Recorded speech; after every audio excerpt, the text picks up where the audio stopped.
We're in the middle of setting up. I had no intentions of doing this today, but it's just the way the day has taken me. So I guess I really can't complain.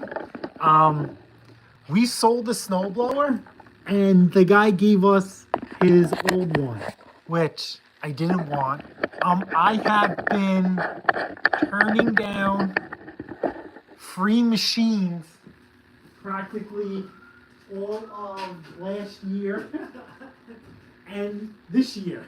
This is the first free machine I have accepted. Oh, you know, the one in San Emilio dropped off. I mean, that's that. What's up, Jamie? How are you? I'm just getting settled in. I literally just delivered the snowblower, grabbed his, and we're in exchange mode. So let me just get dressed. It's a little cold in here. Hey Google, what's the temperature? In Greenlawn, it's currently 31 degrees. So there you go. So we are below freezing. So I just got to get a little snuggered up, and we will take in our first victim. We're limited on space, so we'll grab one machine at a time, and we'll go into there. The thumbnail is exactly, you know, I'll bring you out. Let's just take you out into the cold. We'll let what little heat came in out. All right, so this is what we got.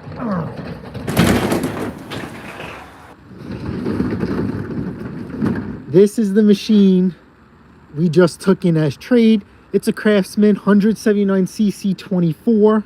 Okay, the guy blew the auger gear. Alrighty. His son is a mechanic, and he started to take things apart. He can't find it, missing the exhaust, missing the cover. He says it runs, so we'll take his word for it.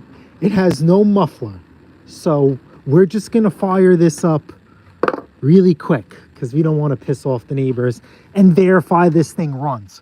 While the carburetor is exposed, we will just dive into it. I will read the comments. I just got to get my iPad set up. So let's just fire this up real quick. The electric start on the machine I sold him didn't work, so I swapped it out for him. So anyway, firing the hole. Oh, you know what? Let's just make sure there's oil in here. Look what his son did. You don't know what these people do. Hold on. I'm going to put you guys... Hold on one second. Let's just make sure the oil's good. All right, so we do have some oil. We're just going to run this. There's no exhaust on here. So if this thing runs, cover your ears, okay? You've been warned. All right, so there's that. Key. Prime for a good time. Choke throttle.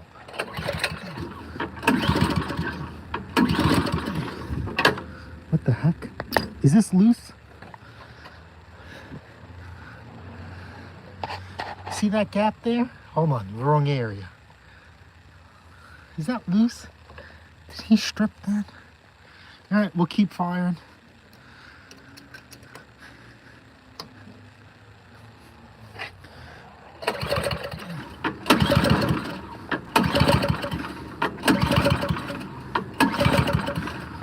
What did this guy do?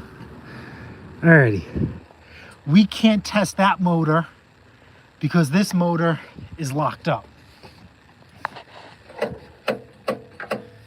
So the plan is get this running, and then this auger assembly is good.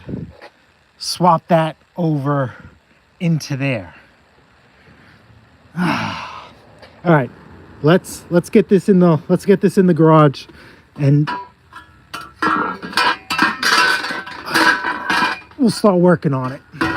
Let's get the motor running first. All right, so let me get you situated. Go there. We'll plug you in. Let all this heat out. All right.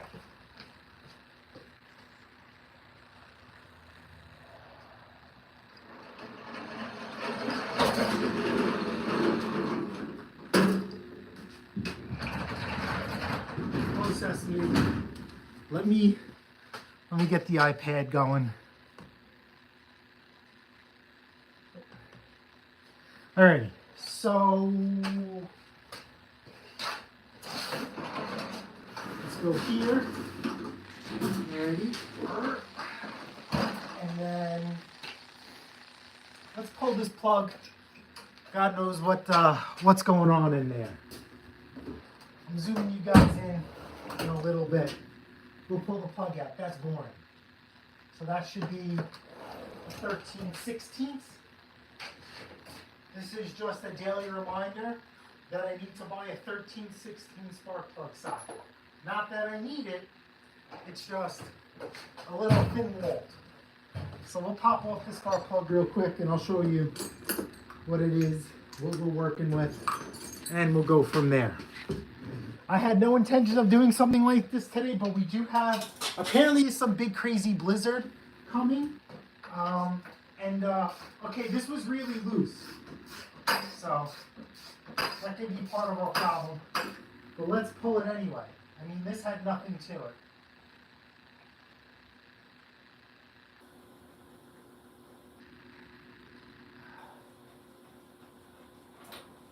Oh, look at this. Look at this plug. Some mechanic. This is black. We can't spark if it's like that. Now, he did say that his machine did have a surge, which again is very typical here on the island due to emissions. So that's why when the carburetor is still open, we're going to take care of that. But let's get this going first. Let's zoom in on this machine and let's see what we got.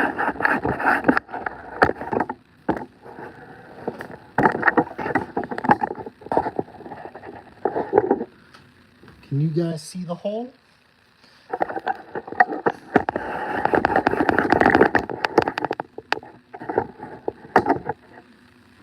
All right, so that's really black. I'm trying to smell it, and it smells like fuel. So we're just cranking this thing. See if there's anything in the combustion chamber. If it was excess fuel and oil, it would pop out. So now let's plug this in here. Lay it somewhere and see if we can get some spark. Oh, we're sparking, baby. Can you guys see that? Look at that plug. That's a good spark. So let's put this back in. See how I'm doing it? Threading it by hand. Actually, no, let's check the gap real quick. So, spark plugs are universal. Alrighty. It doesn't matter what brand you get, as long as it's the red thread and pitch, you're good to go. You just gotta check the gap. This thing is way out, way out. So let's bend this in really quick to the correct gap, and we're good to go. This thing was past 30 thousandths. I like to set my gaps because I'm used to Tecumsehs between 0.25 and 0.30. So I can go in and then 0.30. So now we just got to push this down a little bit more. Oh, see, too big. Let's gap it up. See, this is oil. Well, hopefully this motor is good, because that means we're going to have to rip into the other one. So the story behind the other snowblower, if you don't remember, a couple of years ago, I went to this lady's house to buy a snowblower in the middle of the summer like an idiot, and I beat her up on the price because it's in the middle of summer and I'm an idiot and no one is shopping for a snowblower. Actually, you know what? I'm sorry, I lied. I went to her house to pick up a lawnmower and I seen a snowblower outside rotting away. She was moving. So I asked if the snowblower was for sale, and she said basically, where I'm going, I'm not going to need it.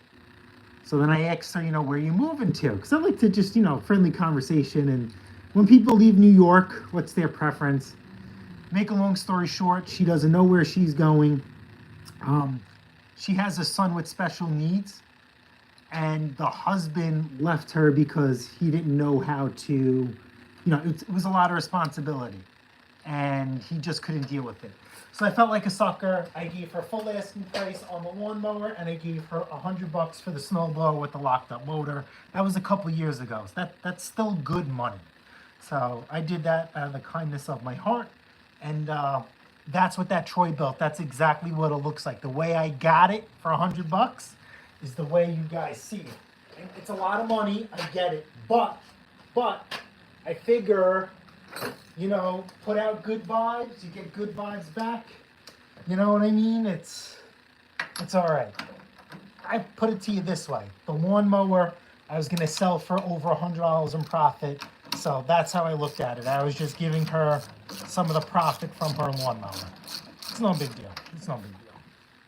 But that's how we ended up with it. And it's been rotting in my backyard in the project pile for I don't want to tell you how many years. All right, so that's nice and tight. Let's put this on here. Remember, no exhaust.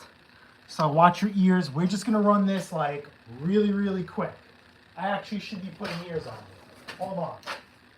Because we're in a confined space. I gotta put on ears. Where are the ears going? Forget it. Alright, we're road dogging it. Watch your ears. Watch your ears. You're warned. Time for a good time. Choke. Alright, fire in the hole. Watch your ears.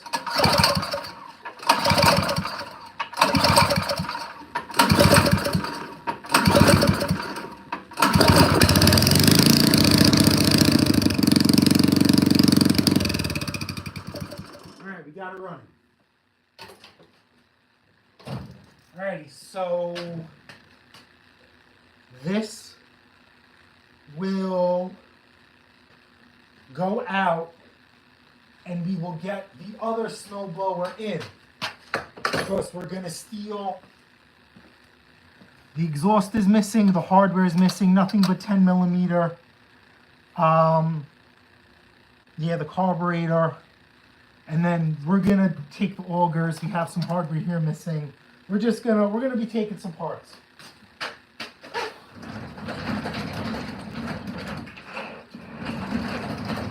Oh, hold on. I'm rushing. So let's get you back on in the distance.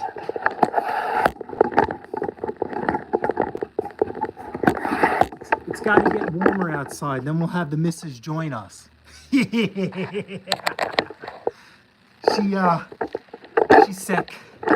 She's been sick for quite some time. She actually needs surgery. So we scheduled it. Once that's done, we're in the process of getting better. Let me just pick up the old YouTubes.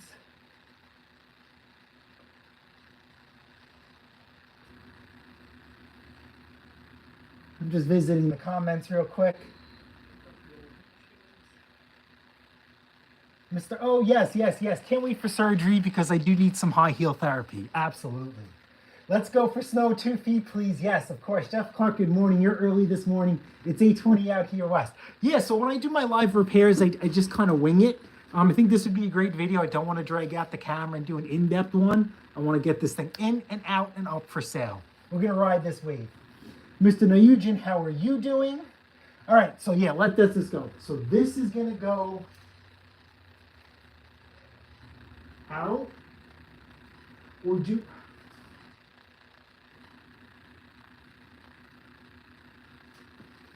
Let me see. Do we pull off the auger assembly now? You know what? Let's strip out the Troy Bilt, take off all the good stuff we need, and then bring this back in, and then we'll strip it down. That's our plan of attack. And just because it's going to kill me, because if I get that Troy Bilt running, now I'm going to have to fix that too. But let's get this out. Let's stay on track, and we'll get the Troy Bilt with the locked up motor.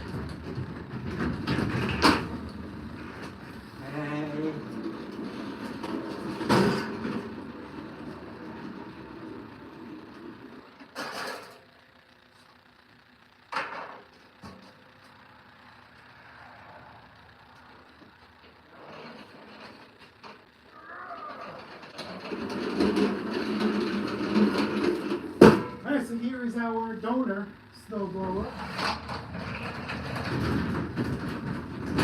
Flat tires and all. I bought it just like this, minus the chute. Tires were falling out of the rims. It didn't bother me because just air them up and they're good to go. But it had the chute. Sun faded from being with us, but the caveat was it's locked up. So there's absolutely nothing we could do. So this cover has to come off. This muffler has to come off. I think we're missing some hardware. We're gonna have to open and close and just take a peek. So let's pop this off and we'll dive right into it. Whew. Yeah, so this thing's gonna, whoops, other way. So we're gonna have to strip this. What are you doing to do the lawnmower repair? I did a live with a bunch of lawnmowers not too long ago. I mean, listen, I work on everything during the season, but right now we're riding the snowblower wave. Alrighty, so let's get some 10 millimeter out of here. 10. We're literally going to be breaking this down. And honestly, now you got me thinking because I have my tools out. We're going to try and break free this motor. We're going to try and break this motor free. So we'll do that as well. Alrighty, so spark plug tools that I just had.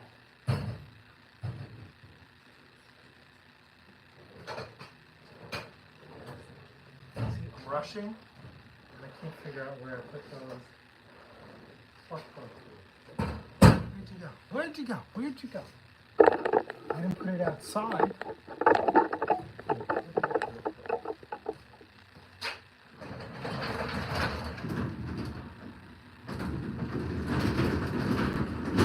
I literally just had them out. The spark plug tools, come on. Come on. Literally 5 seconds ago. Okay, that's that. That's the one we used. And then, oh, there it is, right here. Alright, we're just spark plug out. And we're gonna fill this up with some lube. And as we work down the machine, as we strip this machine down, that will be our, it should really be soaking no longer than, 10-15 minutes, but we'll see. We're not going to force it. Okay, spark plug out. This spark plug, like I said, this thing's been sitting. So this spark plug has seen better days. Again, it's been sitting. All right, so let's fill this up with some lube. I prefer diesel or some HEF, but we don't have diesel, and HEF I do have, but we're working really, really quick. All right, so let's start breaking this machine down. What is the timer? Timer is 11:38, so that's how long we're going to see how long that PB blaster is locking itself in. 1, 2. We're going to save our hardware because that is missing the hardware and components as well. 1,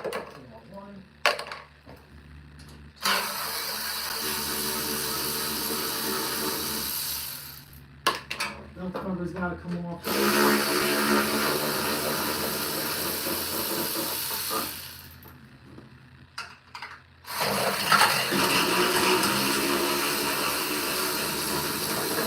Now it's a shame what's been happening here on Long Island. These are longer bolts. Okay, if this machine needed a new motor, like it couldn't be saved, it was worth putting a brand new motor or a Predator swap on here. We're having a severe snow deficiency, so we're not selling machines for what they should be worth.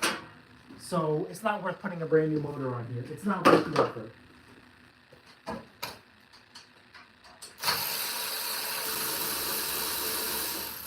Alright, so you got that. We gotta do these little side ones. Those are 10mm.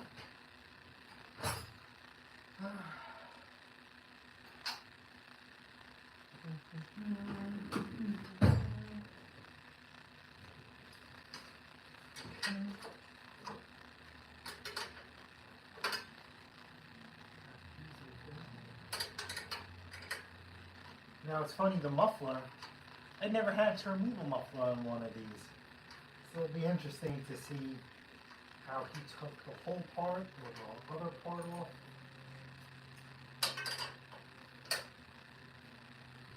And now if I get this motor running, now I'm going to have to try and save this. Now the other thing is, I don't know what the cost are of parts to get this thing going. Because he didn't give me the auger aluminum gear case housing. Now number 2 is, you see how that machine is missing a bunch of stuff, right? So how do I not know when he took that auger gear case apart, how much stuff is missing from there? So for me, it's probably my best bet to buy the whole assembly or look for another machine really, really cheap. I gotta weigh my economic options. All right, muffler. So this comes off. Right here, let's get you on the zoom.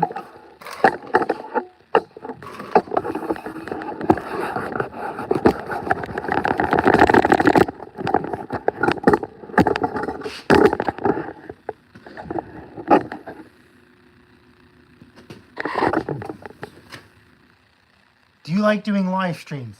Yeah, it's pretty good. You know what it is? The last video I dropped that wasn't snow, like me blowing snow, that last video, I think for you guys was like 25 minutes-ish, give or take. That took me about 4 hours of editing. So live streaming and winging it are two different things. And, you know, we are a monetized YouTube channel, so there's no transparency, but we make less money doing live streams compared to making a video. So there's that. Take that for whatever it is.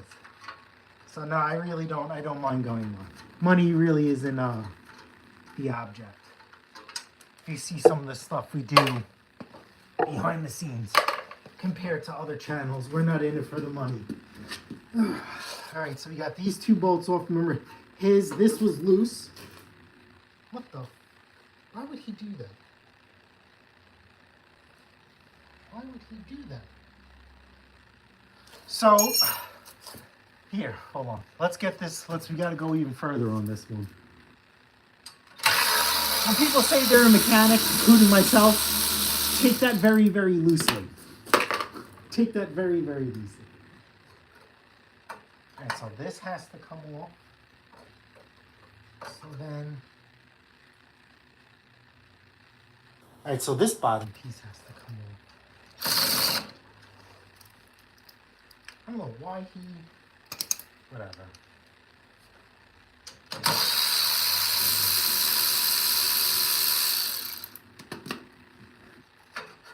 All right, so let's get this piece off. This is our muffler that we just revealed. We'll put this back. I just want to remember where this stuff goes.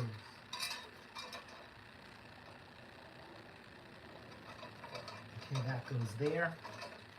All right, so these 2 muffler bolts will come out, and that will release the muffler. But he took off some aqua boogie with. Okay, we'll get a close zoom of the muffler. Here, come on. So we'll switch views. Here's our muffler. These 2 bolts. All right, and then if you remember, he left this bottom piece. He left the manifold. So 1, 2, 3, he left off. That's I don't know why. I don't know. So there's that. All right, so that should be, it looks like a 13 millimeter half inch. Yep, okay, so let's get some lube on there because this has been sitting outside for quite some time. All right, now next step is we're going to be bouncing a little bit. That was a 13. Let's just try and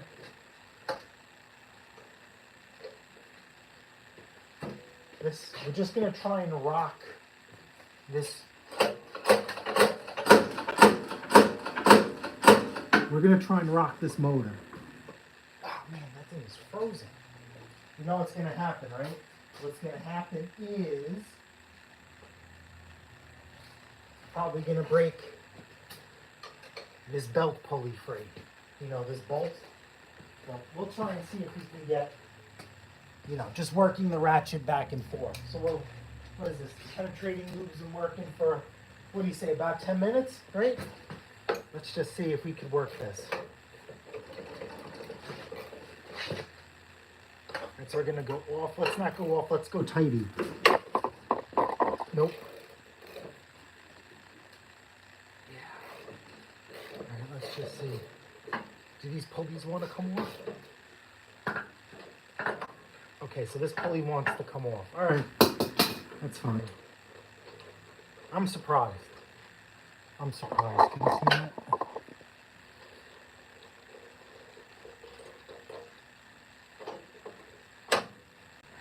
You come off. You're going to have to come off anyway. Okay.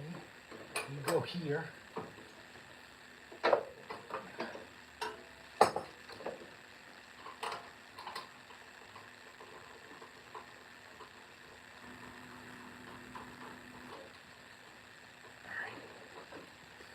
All right, so now let's try and let's get a pair of vice grips, and we're gonna try and rock this thing.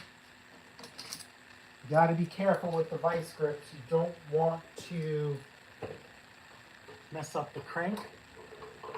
Well, we could always shave it back.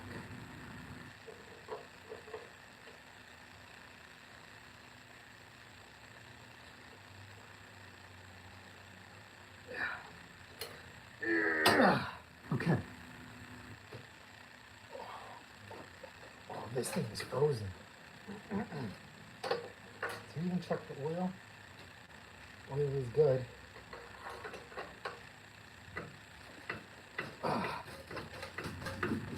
You just gotta work it.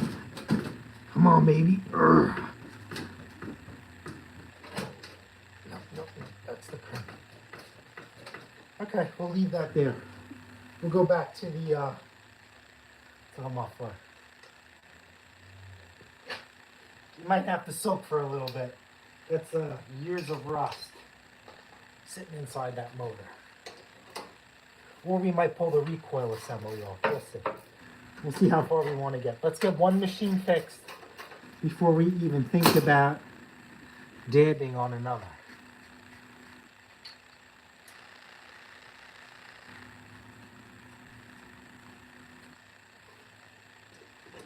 Okay, there's that. Muffler off. Where's our little collection of parts that we need? Let's set that to the side. Where'd you go? Okay, so you put that there. Those are muffler bolts. This is that side piece. Not sure if we'll need that.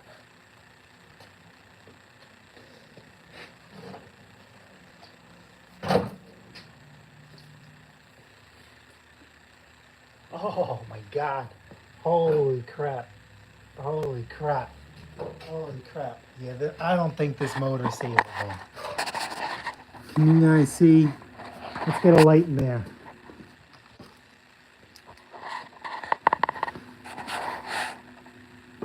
Can you guys see the rust? Oh, Lord. Whew, that's going to be a tough one.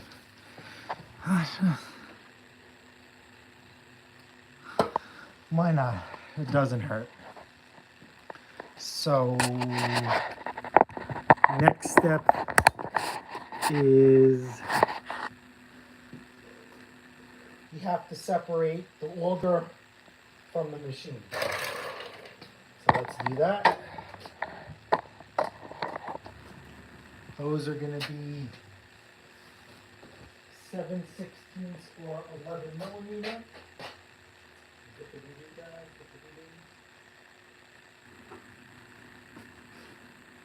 We'll go with 11s. And where's my fancy ratchet? Go there, there, there. You need to split this machine in half. That's what it's going to come down.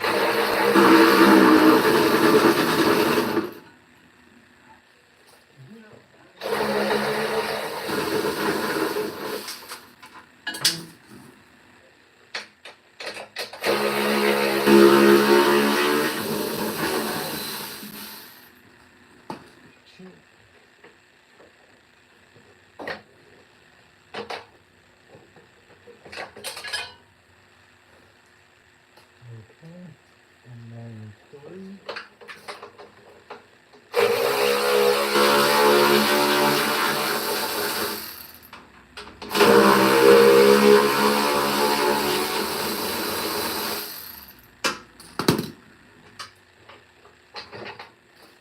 Get this out of the way. Okay, so let's get all these bolts out. 1,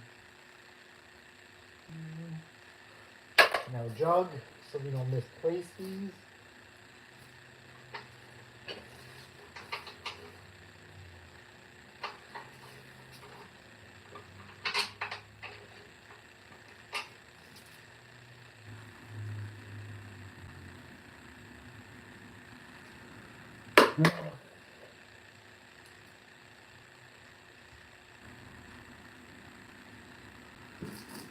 Two. And there should be one more in here. Oh, come on.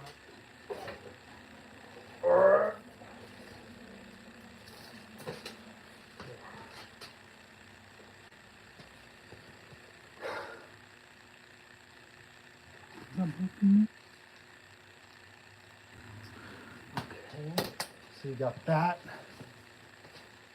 You got 1, 2, 3. And let me grab my wallet. Let me take my wallet. Okay. We'll put that there. And then now, let's 1, 2. Where's that machine? All right. Next step is these bolts here. 1, 2, 3, 4 on each side. Those should be 1/2 inch as well.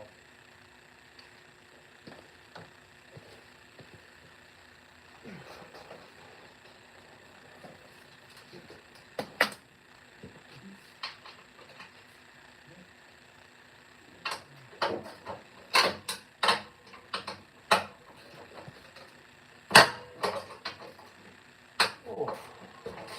Broke it loose.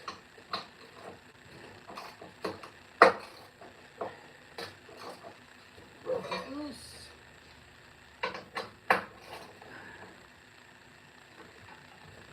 Broke it loose. Broke it loose. Now we'll switch over to the ratchet.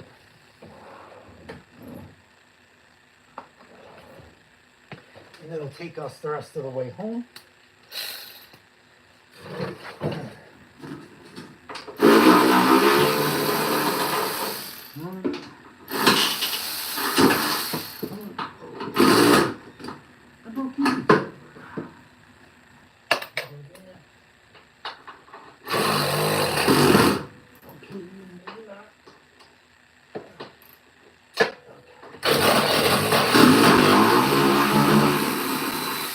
Boy.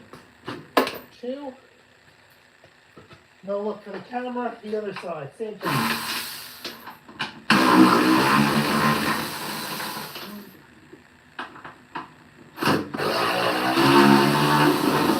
Now just the cable is holding this together, so you gotta undo the cable. Really not a big deal. Alright. This is the part that sucks as far as trying to separate machines and then putting them back together. Is the really, really crappy part for me. So good luck trying to fit this all back together. Okay, there's that. Okay, now we have our cable. And then this thing should be free. Come on, Daddy. Oh, put up a good fight. Come on.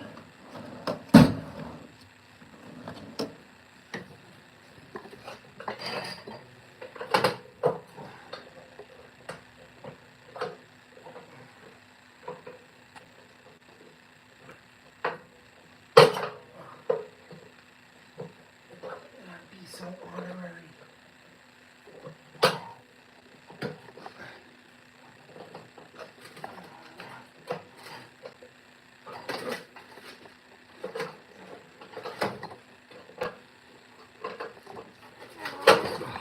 No. Cable out. Snowblower out. Here we are. We are in the belly of the beast.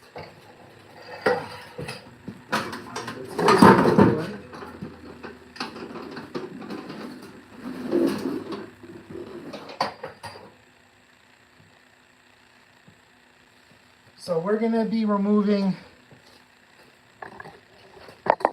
this assembly out. The whole auger system is coming out, and that's what we're going to be swapping into the other one.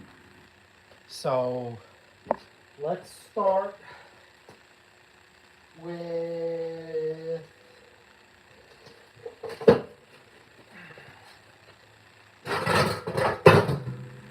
pop this out first.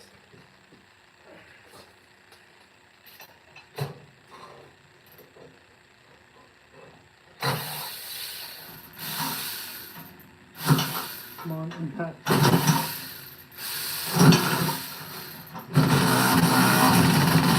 Nope. All right, let's get the big one. We'll get the bigger Ugga Duggas out. And this will come right off.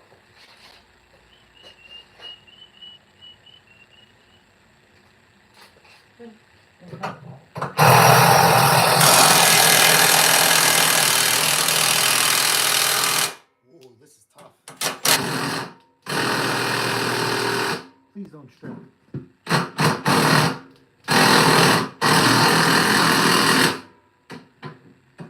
Please don't strip. I'm just rocking it back and forth.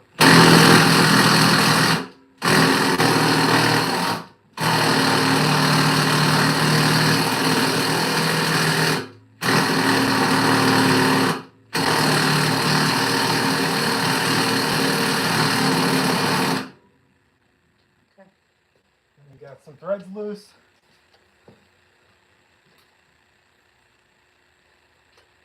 Let it work itself in for a couple of seconds. And we're just going to rock this like a baby.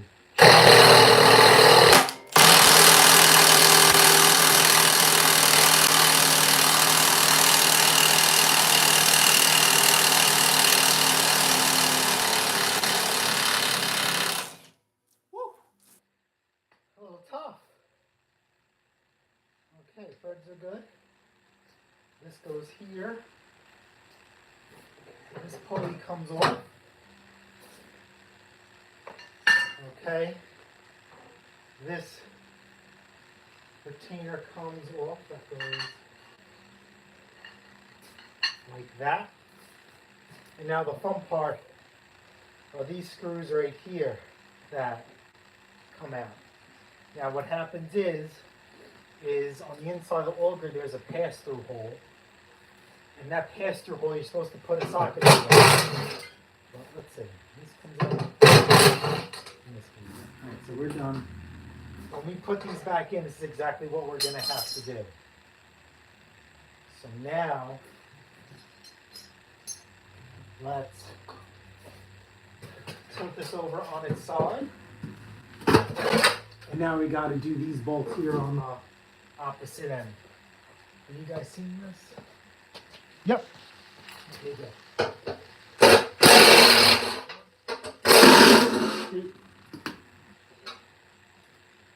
That goes there.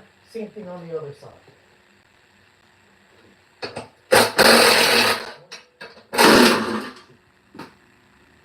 Okay, now the whole auger assembly should be loose. Keyword should be loose. So, oh, it just fell out. Fantastic. Here we go. Okay, and this was our carriage bolt. Okay. So here, now I'm going to show you. This will put a good visual. All right, kids. Remember we were talking about these pass-through holes? Here or here. You're supposed to line up your socket or something. Well, now these are and put pressure on it. And then you tighten them from the other side. So there's that. This actually had retainer clips on there. So it made it just a little bit easier.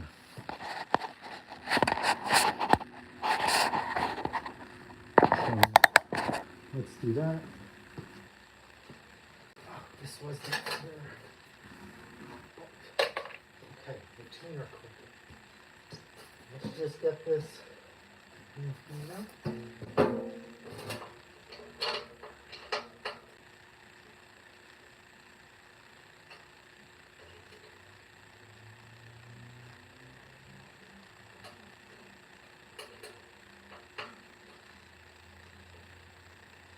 Okay, here's that. All right, so we're good. This is our bearing. Bearing is fine. So we will put this all to the side. This is what we're after. The only thing I'm not sure of is, do I just switch out the augers or just leave this? You know what I mean? But we'll see. These are cups. These just slide right out. All right, so now we got to bring our next one in here and do the same thing. So let's do some snowblower. Instead of doing snowblower yoga, we're going to do snowblower juggling.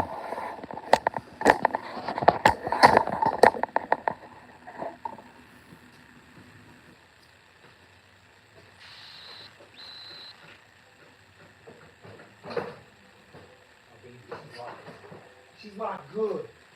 She's locked real good. Alright. Let me get out of here. Thank you for your service.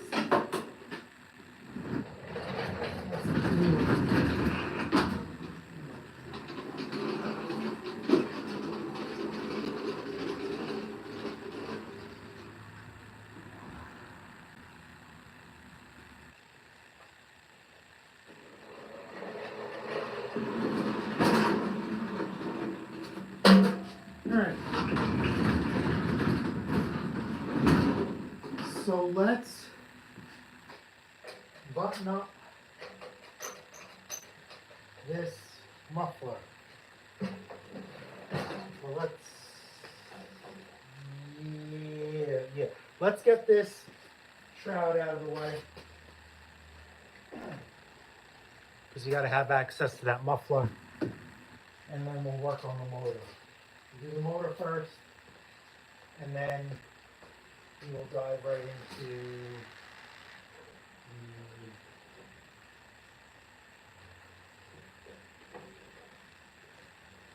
the auger system. Right, I'll cover them off. These are just tabs. We just want to remove too long, but let's just remove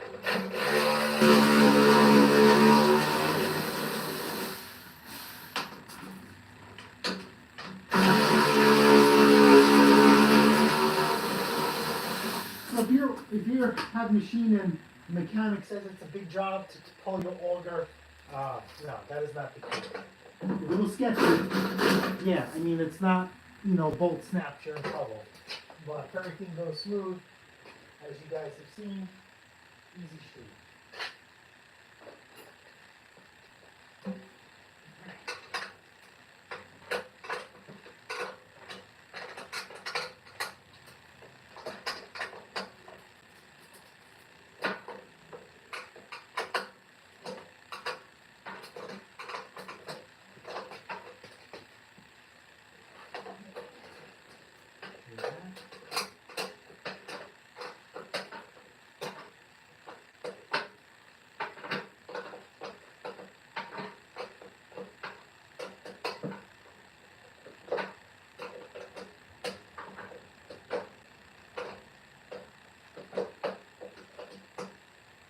The skid shoes are missing on this. I don't think this tri-belt is, once you take that tri-belt apart, it's a parts machine forever. You know what I mean? So if you guys want parts off that tri-belt, let me know what you need.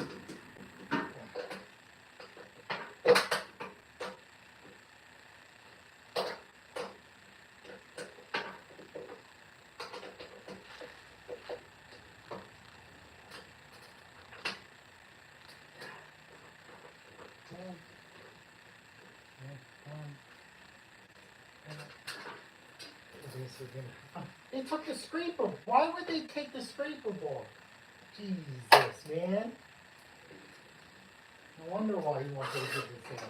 There was no way in hell. There is no way that they were gonna fix this in a reasonable amount of time. I have a feeling they took this machine apart and didn't know what the heck. The son didn't know what the heck he was doing.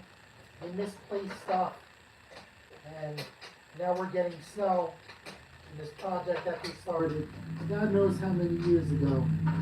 Now it needs to be fixed, and it's not being fixed.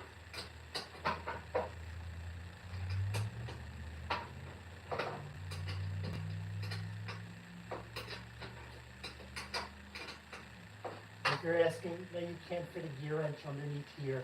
The end of the gear wrench is too fat. And it won't fit in the seats.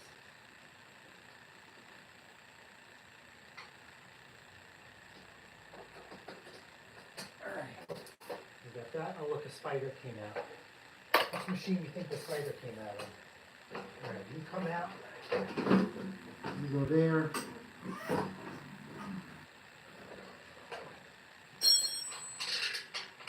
There, we don't want to lose these. So basically this whole assembly that I'm pulling out is junk. That's what it's going to come down to.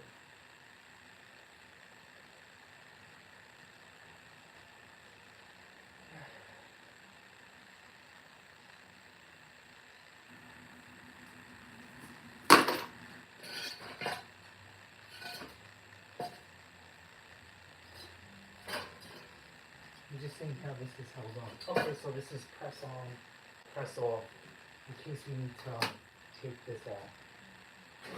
Alrighty, so I wonder if these guys, for poops and giggles, that they went the lazy way and they spread this out. And then decided to, you know, remove it.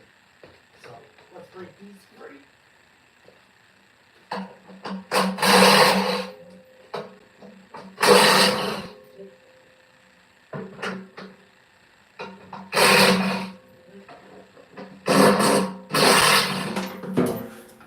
Alright, it's time for you to go, bye-byes.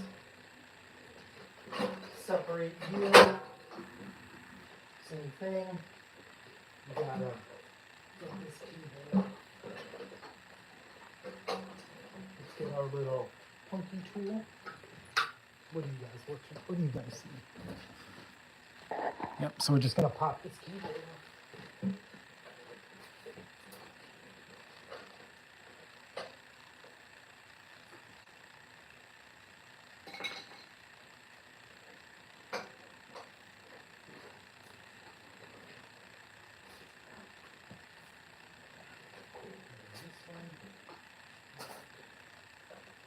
MTV cables are a tight fit. I have a couple of videos on these. You just gotta do it. Okay, look great. You go out. Thank you for your service.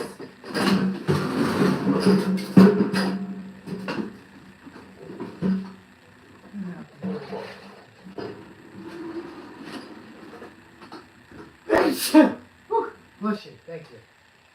And 1, 2, 3. 1, 2. This is 3.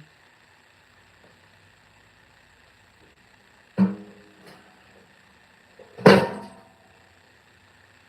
was that? 4. That was a washer. And this was for you.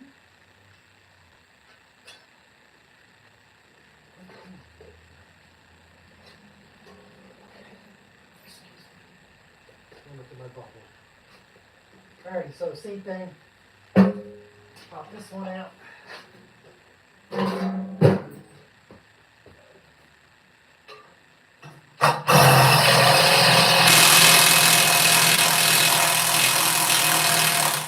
Yeah, this came right out. See how nice and easy that was compared to the other one? What the hell? Alrighty. Oh, that was the other one.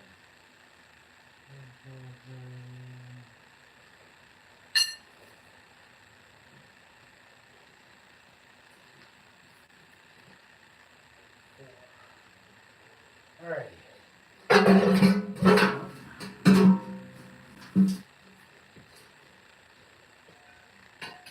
That's the back seal. This is the front wash. Alright, so that's gonna stay. Alright, so now we're gonna feed this through.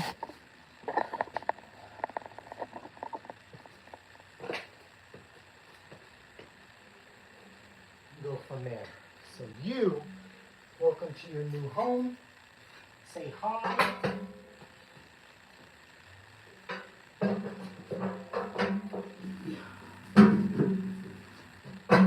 You go in there. Fantastic, right? Let's bolt the auger housing sides in. Let's do that. Those Russian. Which one are those? There should be. Do they have washers on them? I think so. They are. The dead giveaway are.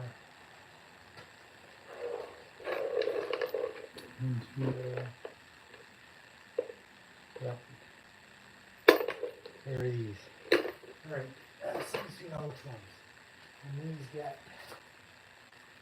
Do they get a washer on them or no? I'm just checking to see the diameter. You see the impression that's left?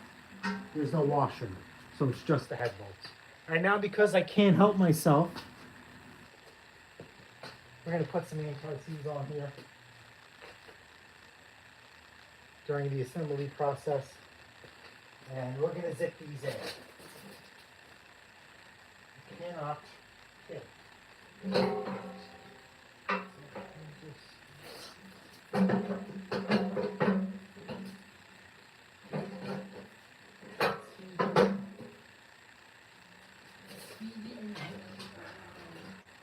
Okay, you're in.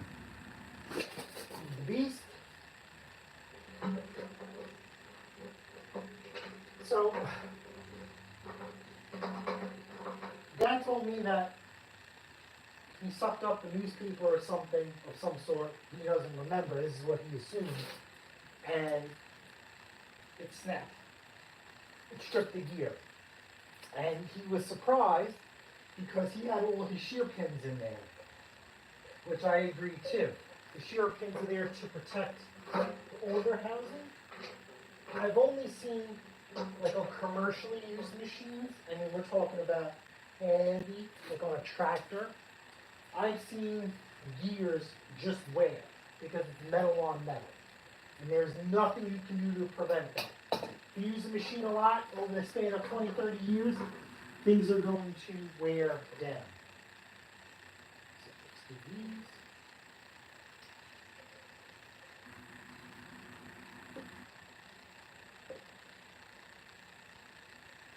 Okay, same thing, but we do the one side, we do the other. Now because these are separate from the auger housing inside there, you can tighten these up right away. Instead of leaving everything loose, it's already in this hole.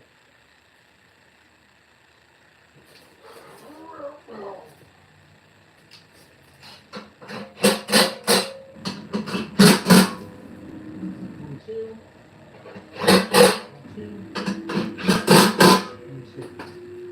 Alright, so let's flip it over. We'll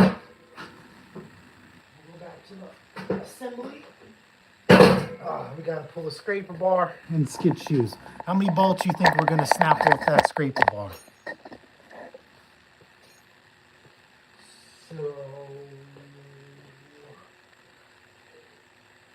this again, I can't help myself. Not anti-seize. Maybe inside the hole. Okay, this can only go one way. See these, the tits have to face out towards you. And the belt.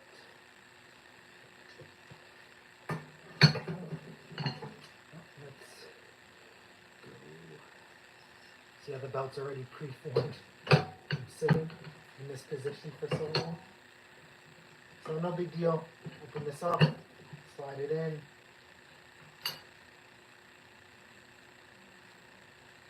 Start this by hand. Make sure we're in there. We're good to go. We're hogging, baby. All right. Next step is, save the skid shoes for last. Let's do the scraper bar. Out of the way. All right. And this one right here. All right. So let's try and get these off. These are not going to be fun because they're ground down.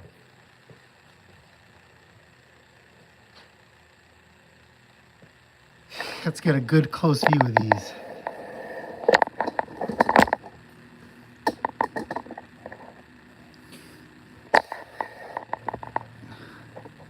Alright, yep, you can see they're ground down. I'm thinking, it's outside. I was going to say, let's wire wheel the end of the threads and then try and zip them off. But my wire wheel is in my welding cart.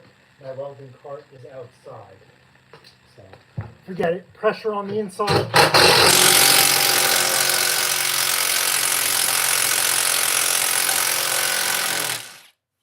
Oh no. Watch your ears. Whoops. Uh-oh. Come on.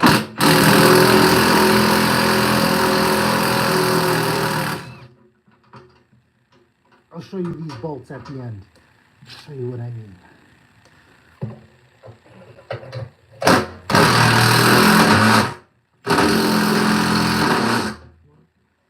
Don't do this to me.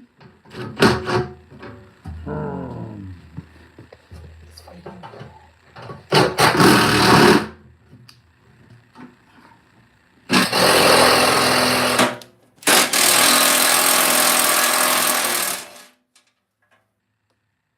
Come out. And let's try this one.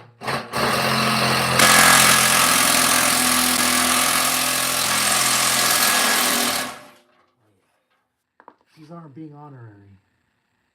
Alright. I'll show you. Let's not ding up the nice housing.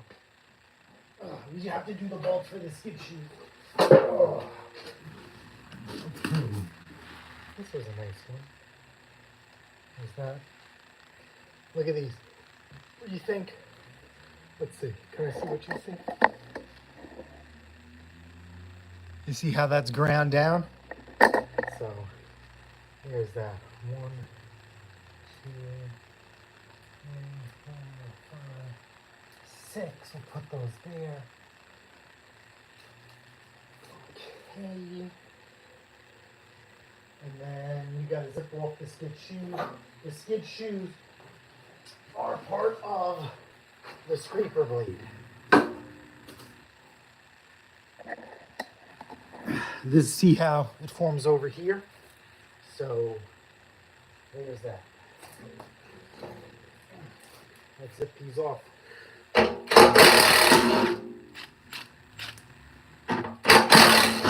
Now, if I cared, I would paint all this because Troy Bilt and Craftsman are 2 different colors.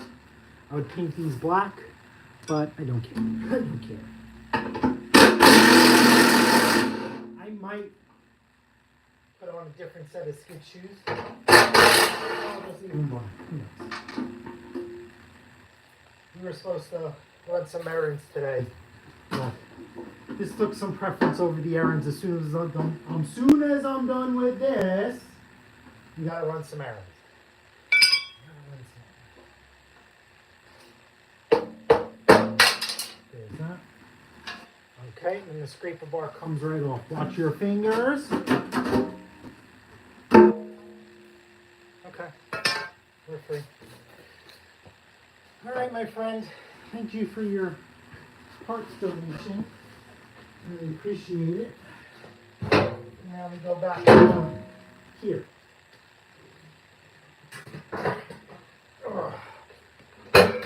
Now the scraper bar is basically in a prefixed position compared to some other brands where you can manipulate it and slide it up and down, back and forth.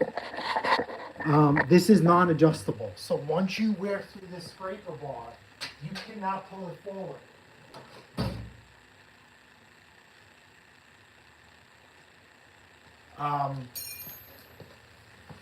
So you can see here, it's non-adjustable. It's just one hole, carriage bolt. Can't slide this in, can't slide it out. Once you wear it through, you're wearing it through. Alrighty, so let's do that. I can't help myself. EMTC's going in.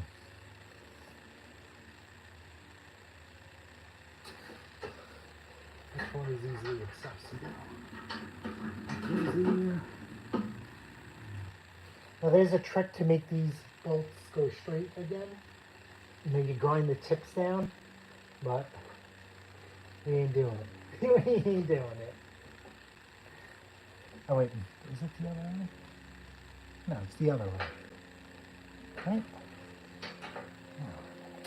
Oh, you know what? It wasn't the other way. This was a lot easier because I know it's the other way. It's the other way, you idiot. That is there.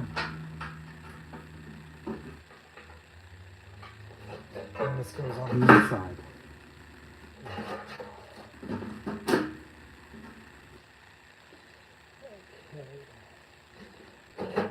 There we go. Now we're in. This guy's supposed to tell me that when I make mistakes. Other way. This goes there.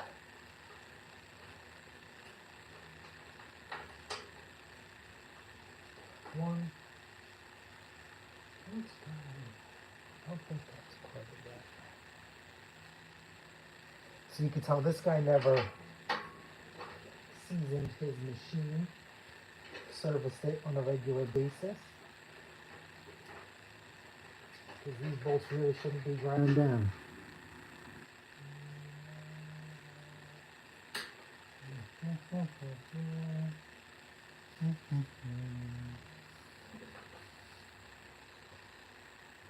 A little bit anti-seize and you go there. And up and away we go. Okay, skid shoes. 1, 2, 3, 4.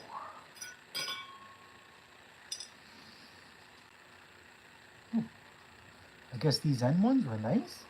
These end ones were perfect. These are like brand new. 1, 2, 3, 4. So this might be... This doesn't make sense. Hold on. Hold on. These carriage bolts are like new. 1, 2, 3, 4. 1, 2, 3, 4. And we have 2 extra bolts. This one looks chewed down, and this one does not. That could be extra. See the process of elimination. You go there, dab there. This has already been dabbed.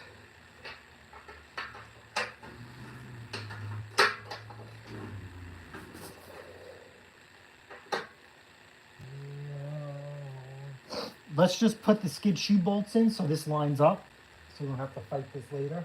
We're not going to install the skid shoes because we have to set the height, but we will just line these up like so. All right, and then now the fun begins. Watch your ears.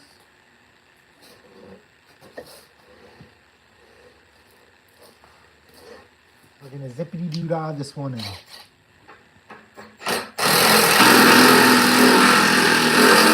One, 2.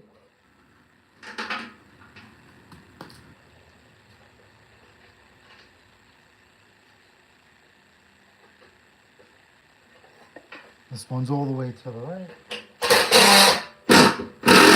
3. That fell out. You fell out. Okay, and where'd the nut go?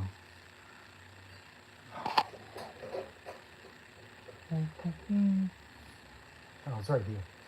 Why would I put a black nut on a black kneeling mat is beyond me. It doesn't help. I'm partially colorblind. Start this by hand. Zippity-doo-dah. Zippity-day. All right. Progress. Like I said, we'll leave the skid shoes last. Alrighty. Shear pin, shear pin, shear pin, shear pin. Impeller housing is in. These sides are locked in. Let's give this a spin by hand. We should have done this first.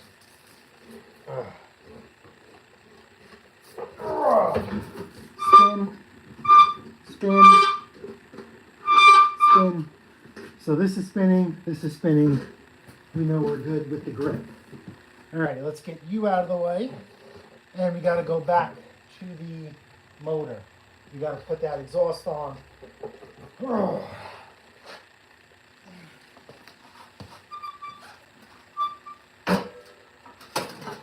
call it a day. All right, let's plug the iPad in because we're low on juice.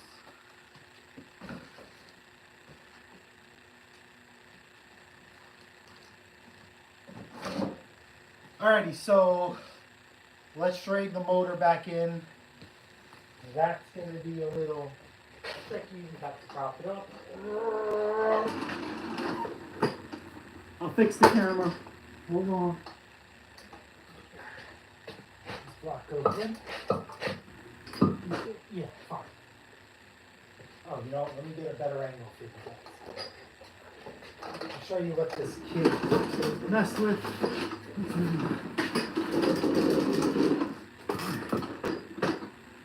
Alright, so what makes no sense to me is he popped this off. Just not typical. I'll leave it with that. Alright, so you gotta pop that cover off, pop that exhaust off. We'll get that on. Alright, so this came off. This is loose. Let's get that off.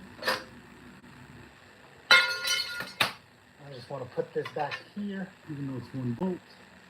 Okay, same thing, 1/2 inch. Those imaging just come right off and we'll bolt the new one on. Yeah, why would he take those off his beyond? Kids, kids, kids. What is he gonna build a hot rod snowblower? Alrighty. Out with the old manifold. In with the new. Old Jason would have been painting this, but I have no desire to, because we're just not getting good money for snowblowers. It's not worth it to make these things perfect anymore. I will, on Instagram, I will post the video or the snowblower that we delivered. I ended up delivering it, it was asking $250, and delivered it about 25 minutes away for $300. So I got him $50 for delivery, which is pretty cheap, but I need the snowblower gone. And everybody was offering me $200. So it's good. This free machine is a bonus. I like bonuses. All right, that's on there. Okay. And then let's do the auger housing. We will mess with the carburetor once the machine is complete. Sounds fair? Fantastic. I like that idea. Good idea. So let's clean up a little bit. Restructure. And these are your skid shoe bolts. Plus extra. So we will put these to the side. This is the old impeller housing. This is basically junk. We'll put that there. This is our pulley from the other motor that we know. We'll put that there as well. This is parts from the old auger housing. We'll leave that there as well. All right, so 1, 2, 3. See, and this is where having Mrs. Patty's performance comes in handy. She could help me install this housing together. It's going to be a pain in you know what to do that. So let's put this plate goes back on.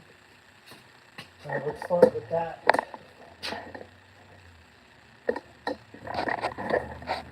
With the motor. Okay, so this went here and then covered underneath there. So let's do that. And slide this in.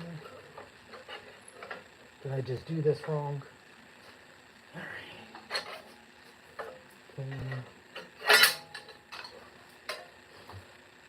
Manipulate. This is pretty solid. No, muffler has to come off. Dummy. See what happens when you get too far ahead of yourself? I do it twice, so you do it nice. It happens if I make these mistakes. Sorry. So that comes off. Just nuts and bolts, kids. Just nuts and bolts. Anybody could do it. 1, 2, except his son. I don't know what the son did, but it's all right. So put that to the side. That will go in. Tighten this down. Tighten this down. Okay. And now we're good.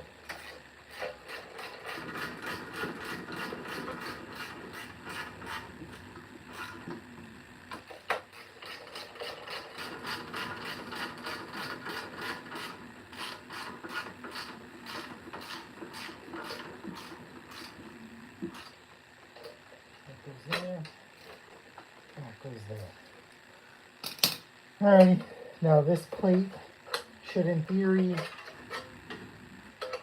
which is not going to happen. Slide on this, I just did that for nothing. Just madness. You didn't see that. You didn't see that. You didn't see that. Close your eyes. Where's the Men in Black thing where they hit the whoop? You forget it. Forget what I just did a few minutes ago.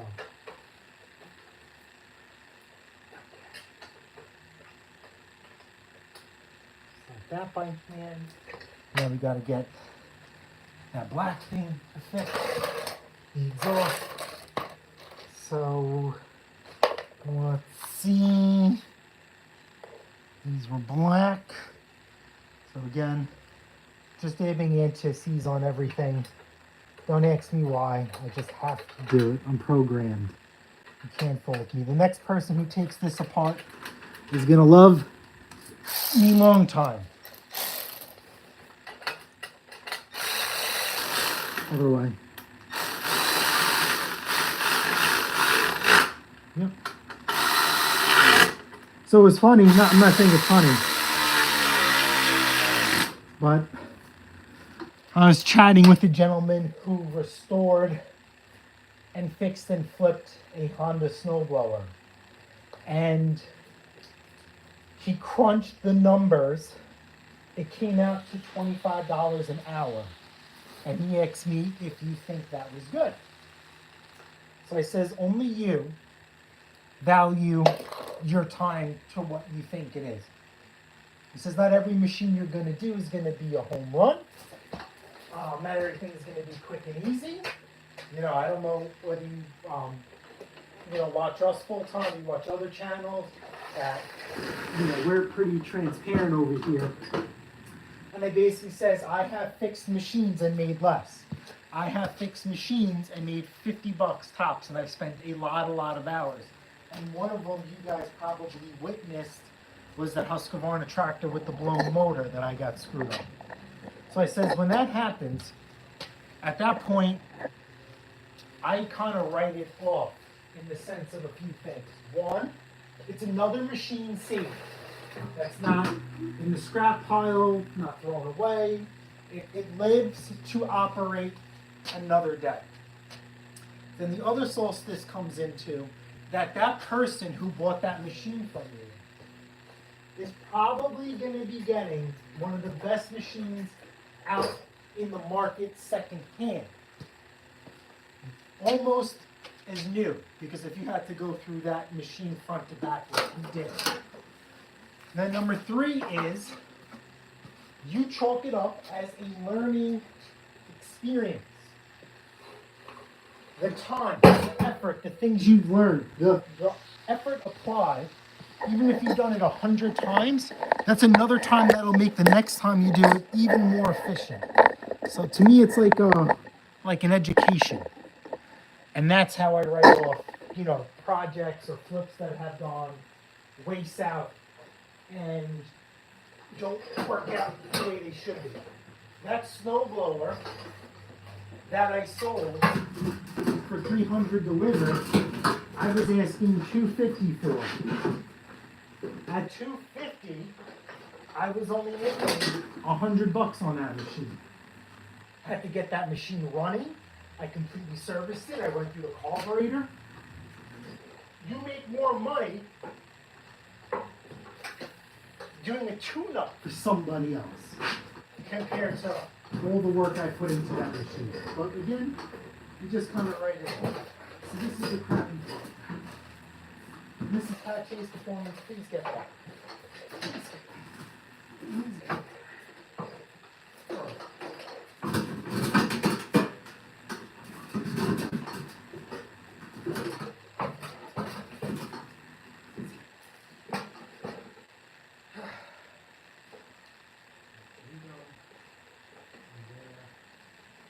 Now we have to get this stupid cable on.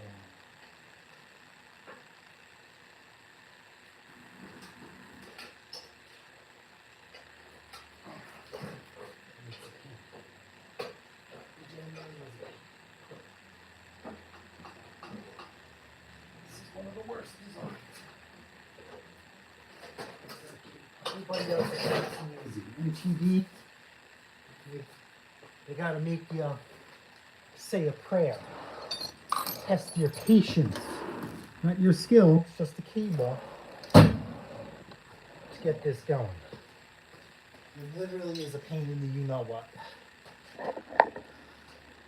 You get a better view. I don't want to knock over the camera. So, you go here.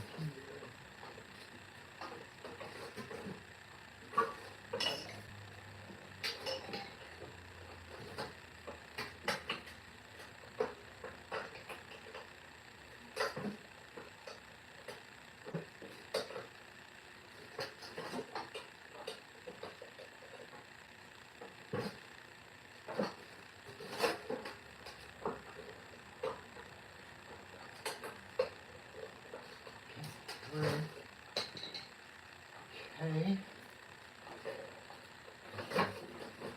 Now we got to do these side bolts.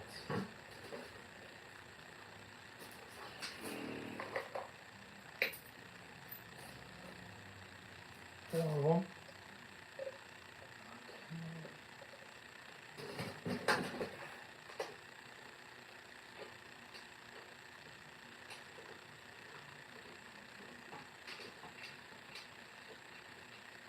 That's one.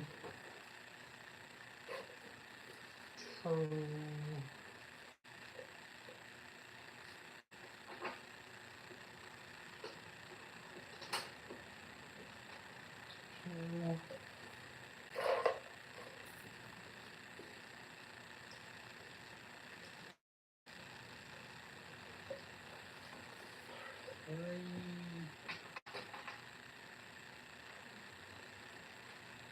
And you notice what I'm doing? I'm starting all of these by hand. I cannot stress that more than enough.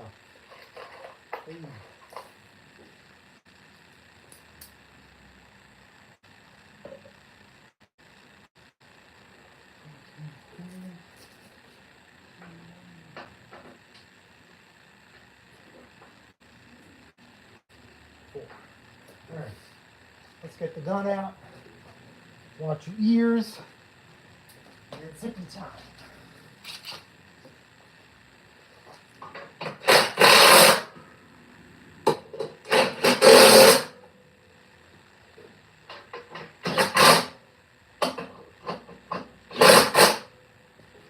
Alrighty. Progress. You like progress. Alright, let's get a distance shot. We just have to go through that carburetor real quick. So there you can stay away. Get the side here.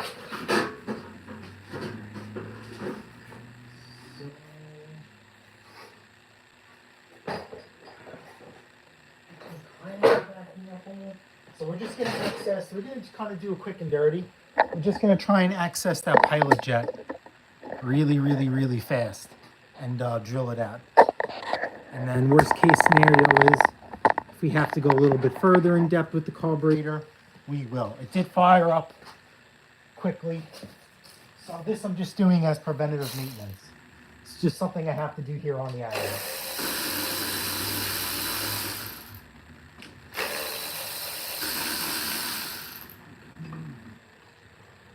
And then we have that other aliens. I'm supposed to look out for that guy. By the time we go food shopping, it's going to be no food left.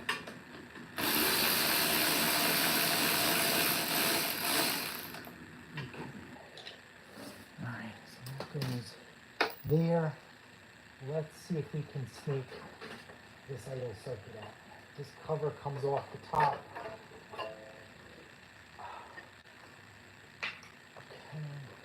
And then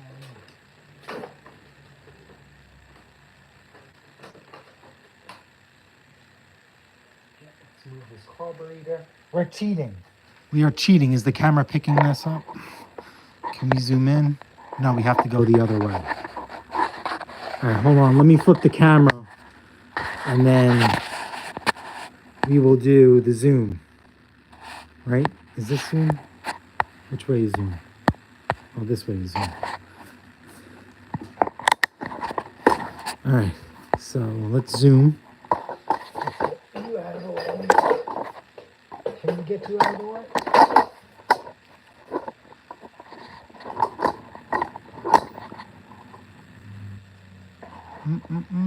Okay, yeah, you guys can see that. So we're after the idle circuit, which is right here. So we finagled it out of the way. So let's do that. Let's get our screwdrivers out. And we're just gonna pop this sucker off.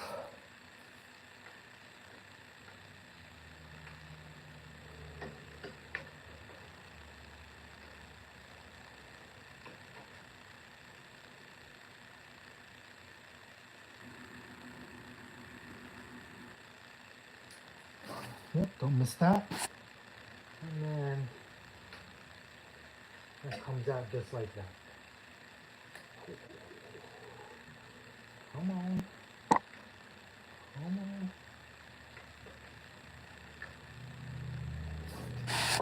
Let me get a handle on this one. I'm doing things off camera, gathering stuff so I don't misplace it. 1, 2, 3. You could just knock that to the floor.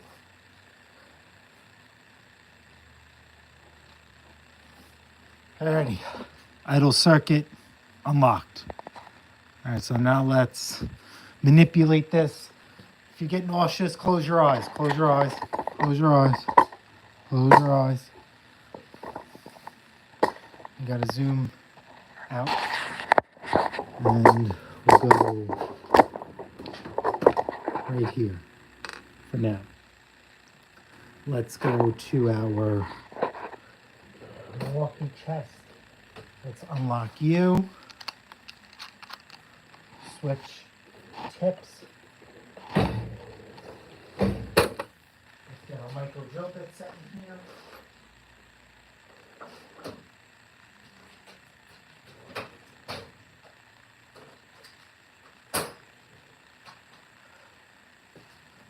Alright, can we pick this up another notch? Yep, and zoom you out. Okay, I got one. Hey. We're not supposed to do that. Okay, we'll do this one. Wait. Oh, hold up.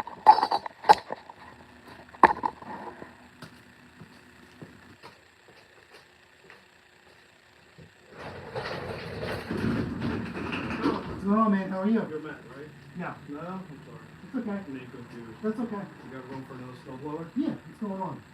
So, runs for about 10 minutes and then craps out. So I think it was new carburetor. I moved new carburetor a couple of days ago. Okay. Ran it, same thing, about 10 minutes, crapped out. Okay. Through no, I call it Magneto. Coil today. Ran it for about 10, 15, same thing, crapped out. Is your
Sorry about that. Alrighty, so what happened was he has a, I don't know if you heard it, the camera picked it up, but he has a Tecumseh engine on a snowblower, Craftsman 522.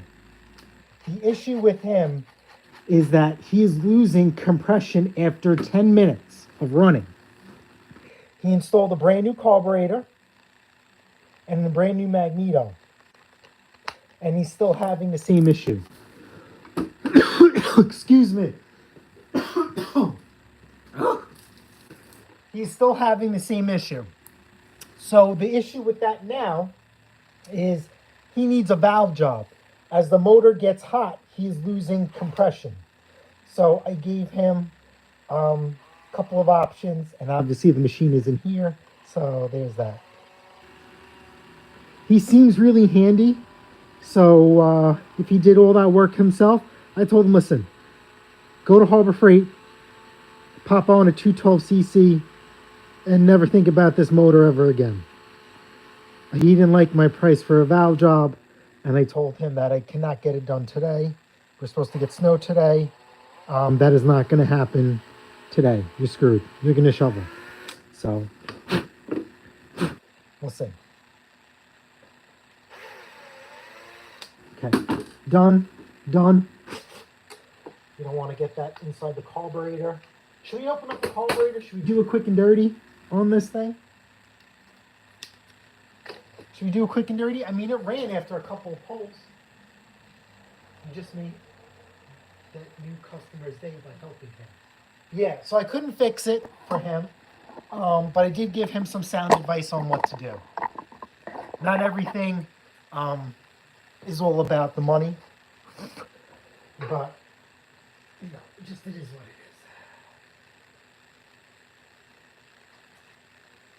All right, so let's pop this in there. And then let's see how much battery life I have on this. I have a snowblower I need to look at for somebody else, and I don't think we're gonna fix this one because it's just not. I was gonna do a live stream on that snowblower actually, but these popped up. So the other snowblower I need to work on. This guy, I remember him from last year. He was a referral. And the person who referred him, when I seen them over the summer, hey, did so-and-so call you? No. So he called me 2 days ago. All the snowblower is in great shape. It just, the impeller stopped working. What's your definition of great shape, pal? This thing is nothing but, this thing is in terrible shape. It's snowblower abuse. And I was in such a rush yesterday after work because I was running behind because somebody forgot it was Valentine's Day. He said that the machine runs. He hasn't started since last year. And I should have tried starting it in front of him. The recoil was pulled out. There's your tool, but he said he was using the electric start. So I just grabbed it and gone. So he thinks that this snowblower needs an impeller repair. I highly doubt that. We're looking at complete service, a tune-up, carburetor, whatever's going on with the impeller, and the machine it's missing pieces. It's like it's weird, you know. It's not missing pieces, but some of the hardware is missing off of it. So it's like, all right, you gotta track that down because you don't want stuff being loose and flying all over the place, you know. So it's gonna be interesting. It's gonna be interesting how this is gonna play out. Alrighty, so now we need to get this top piece back on. Now, this is a really, really clean machine. The electric start that I bought for the other machine that I was holding on to, we're actually gonna put that on for this machine. And we'll try and get a little bit more money. What is that electric start doing me? It's doing me no good. Sitting in the box. So we'll put that on for this machine and we'll call it a day. That goes there. Let's do that.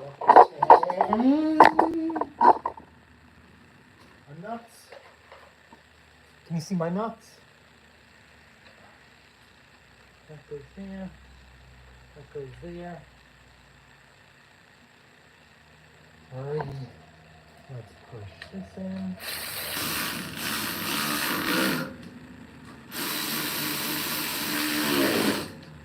Alrighty, so let's push this in together so it doesn't look like we were in there. Alright, let's do the impeller. Not the impeller. The auger housing. We will do the electric start. Yeah. This is on.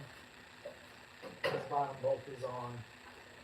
This goes here. Don't mind the bolt that's missing. We will take care of that. This goes here. Not anywhere. Let's rearrange. We got to get some 11s in here. What's that? That's 7/16. Where did my 11mm go? Right here. Alright, so let's swing it this way. Let's bolt this one on.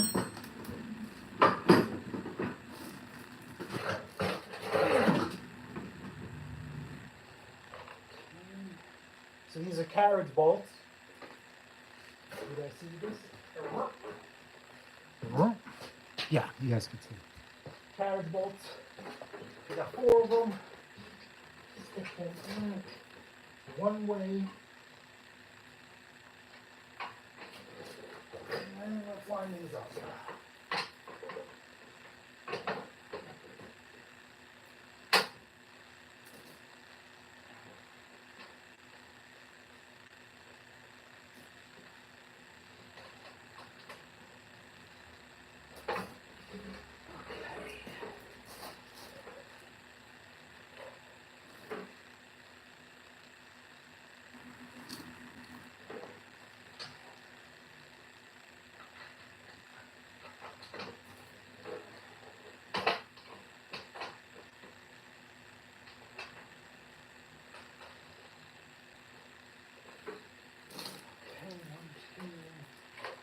One, two.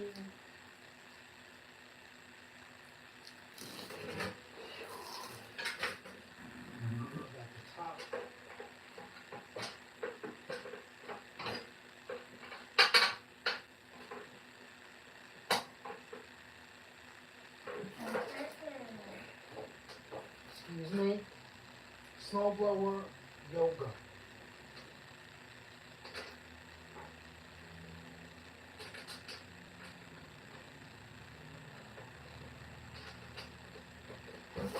That one, and we have this one.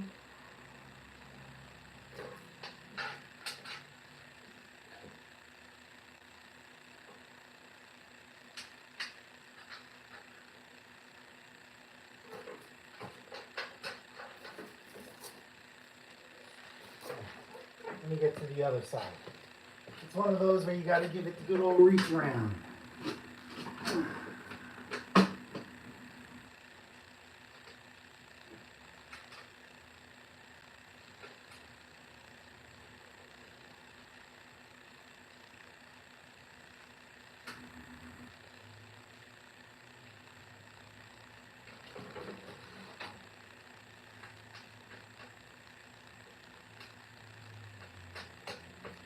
Okay, there's that.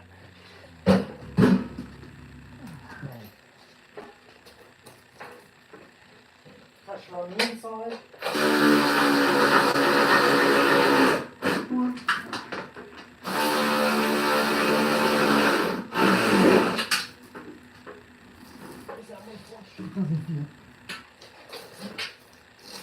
Alright, now let's get the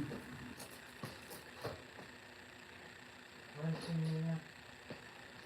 Let's do try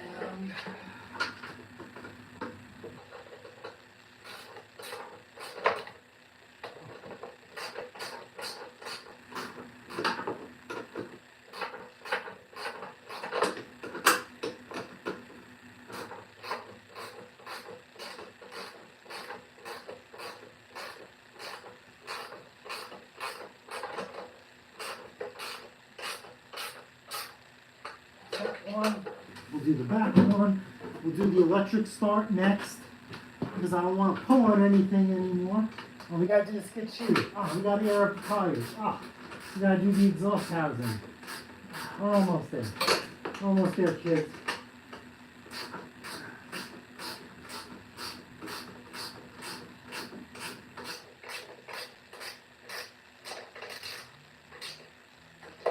Alright, let me hook you guys up because you guys are low on battery too. Alright, so different angle. We'll go out, out, out, out. And let's get you guys some juice.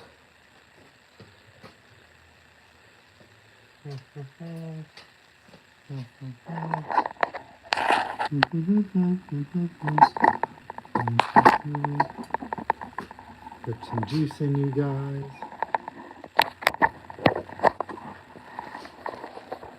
I gotta build a contraption with like portable power. I hope you guys are being charged. It's hard to tell. Alrighty, so that's on the electric start. So I have one sitting in the shelf. Good old flea bay. So let's crack this open. I wonder if it came with the hardware or not. I should have hardware floating around here somewhere.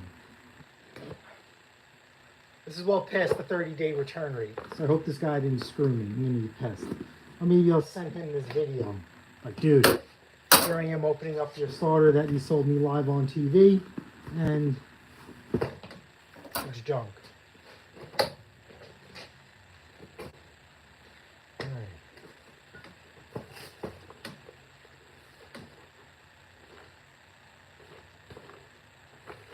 Can I use a degree to open a box?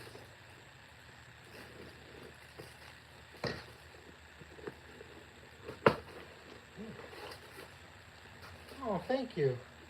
Oh, no! No! No way! This is terrible. Hey, Jason, thank you for your order. I've been a subscriber to your channel for 5+ years, I think. I may have found you. Oh my God, thank you so much. We really, really appreciate it. Hopefully you are watching this video. Oh my God, I am so sorry. Dude, this thing looks brand new. With the bracket and the hardware. Rockstar, rockstar. All right, so when this is done, I will put this guy's eBay page up there for all of you guys to see. Oh, we'll save this. We'll save this. We'll add our letters to the collection. When people send us stuff, we keep the letters. So we will do that. If they give us a letter, we save the letter. If they don't send us a letter, you know, we just we say nothing. Some of the letters we get aren't nice. True story, true story. It is what it is. Okay, so these are the 2 bolts. This is for the bracket. So the bracket is a Phillips number 2. I think the bracket's already on here. Yep, bracket's on there. So we're gonna, was the bracket welded on this one? No. Let's see, I'm just gonna do this here.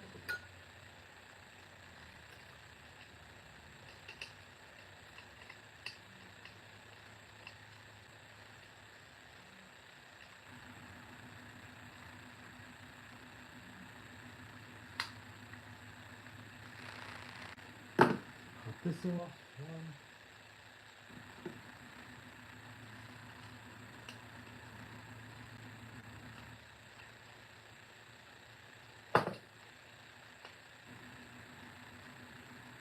Come on, baby, come on. Watch, I'm gonna end up removing this bracket anyway because this thing is so nice. This is a really, really nice machine. Goes there. This we squeeze. fit a pair of pliers. Let's just squeeze.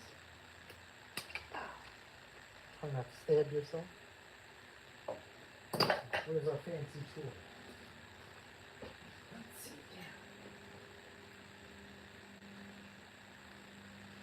It's actually two 10mm bolts.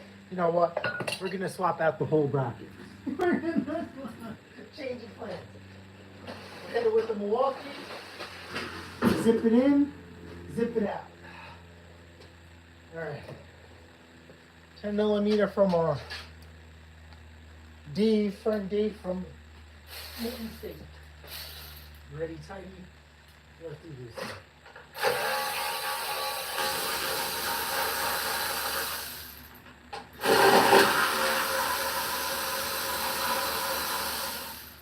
Okay, rack it out. Come out. Okay, change the plans. I lied.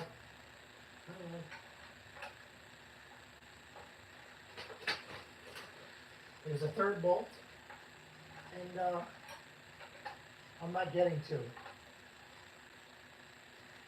We will try and pop out the other one. You tried. That's all that matters.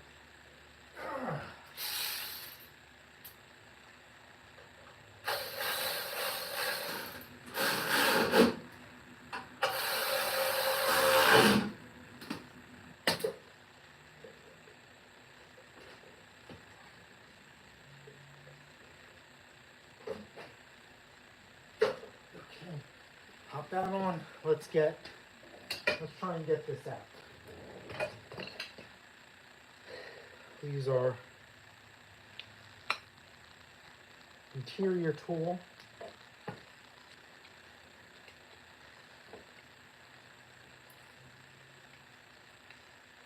Come on, baby. Come on, baby. There we go. Popped out. We're free. So this goes this way. Let's get the hardware that he supplied graciously. Now, I gotta go buy another one to keep in stock. So if he's watching this, buddy, you got another set.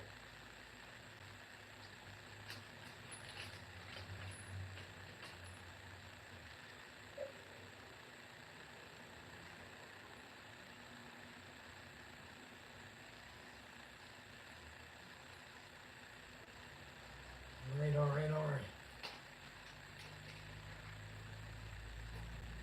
And so this one, there's little cups in here. He has it. You gotta pop these cups out. There's sleeves inside the starter. And either stay in the block or they stay with the motor. They either stay with the motor or they go with the starter. So when that happens, you just pull them out.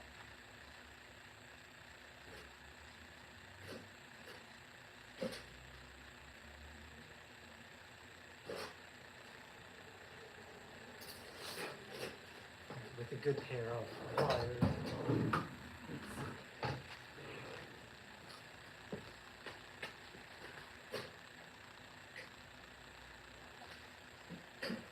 There we go.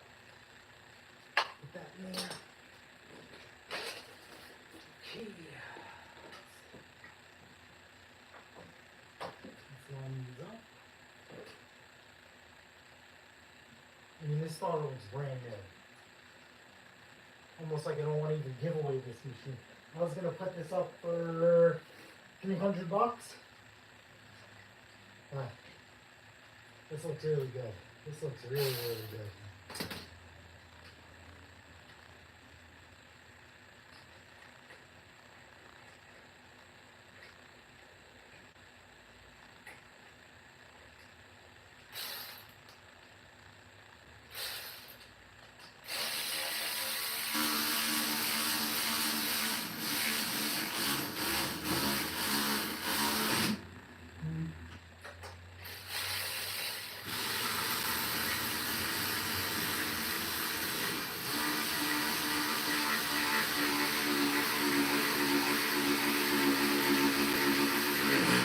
Two.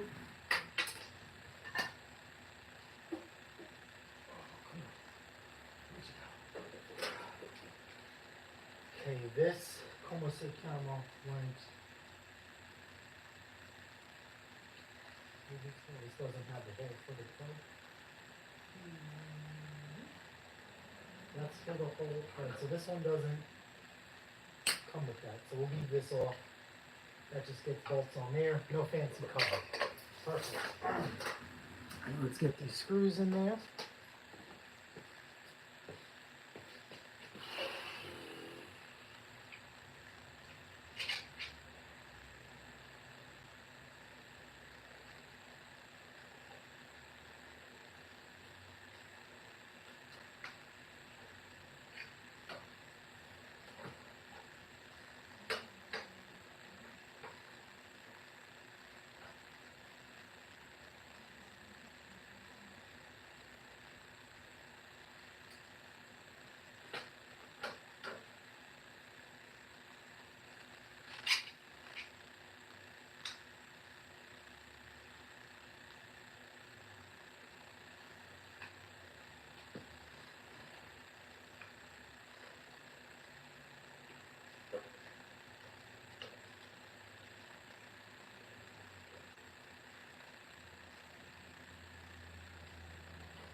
This screw not long enough? No. Okay.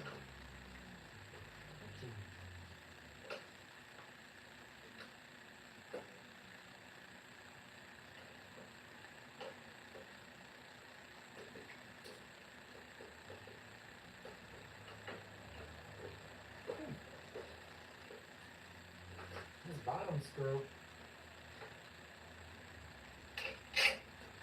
isn't long enough. Let me go to my smaller screw set. That's weird. Whoa.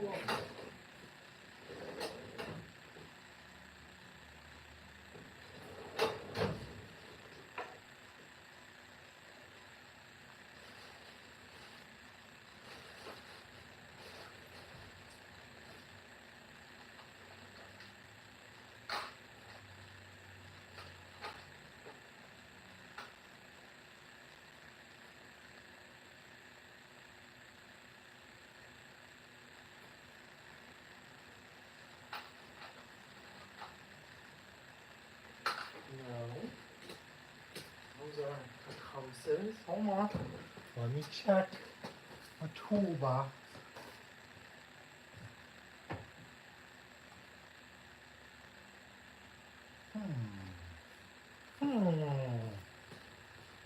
If this plastic piece wasn't, let me pop out this other one. They look equal length to me, to be honest with you.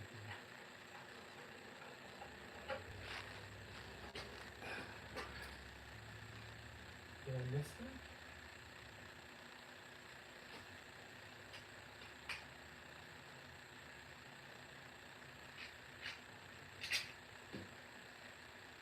Yeah, they're equal length. It's this part plastic piece here that's jamming me up.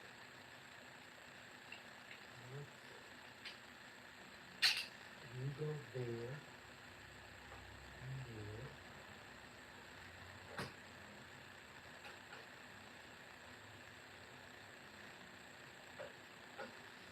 I honestly feel a little special out.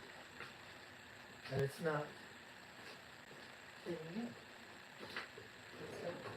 We'll get a longer one in there. That's all. Good old Tecumseh. Good old Tecumseh saves the day. We'll try one more with the original screw. Maybe I'm just not lining it up right. I mean, there's just a little bit of threads in here. What is this? I don't think he bent this in. You know what I mean? Like if you bend the bracket out.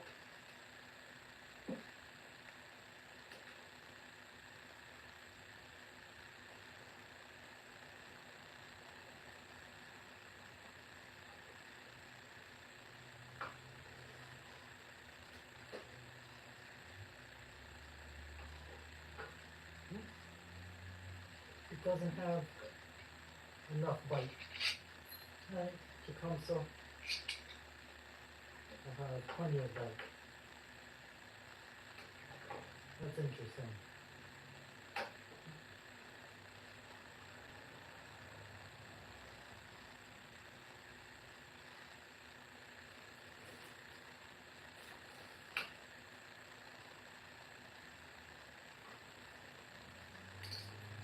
Or did I take the old hardware with me? But then why didn't he have... I think I'm just being a potato. But then also the bottom of his sorter was cracked. He asked me if I could swap out this plastic cover. And I said no. He says, I'll probably break it and I'm going to make it worse than what it is.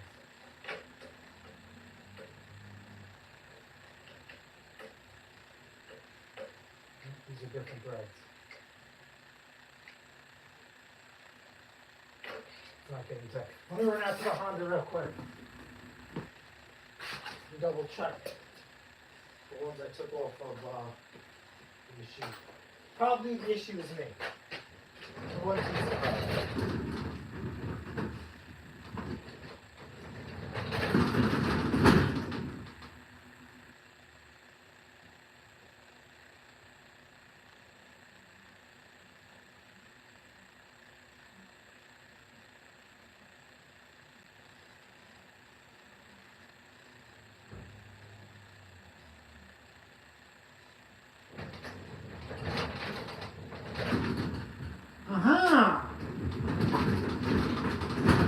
The issue isn't me. This one's longer.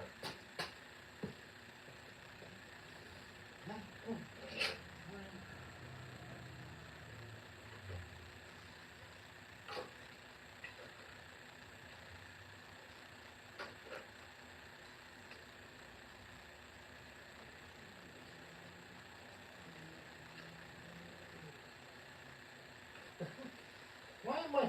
It's too freaking long. Why am I struggling with it? Why am I struggling with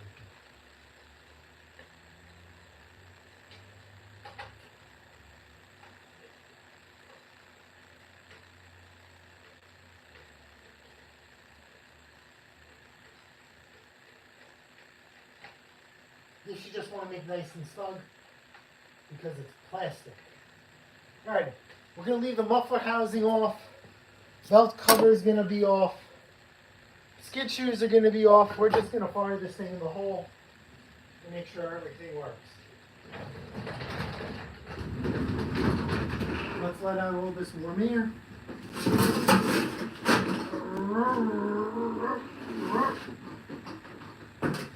Suck it out of the way. This has a stainer too.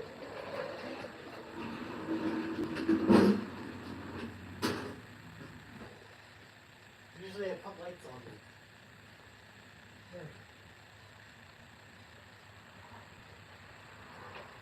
There.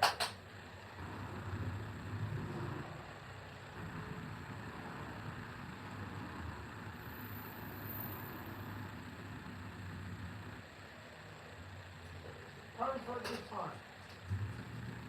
Choke, throttle, fire in the hole.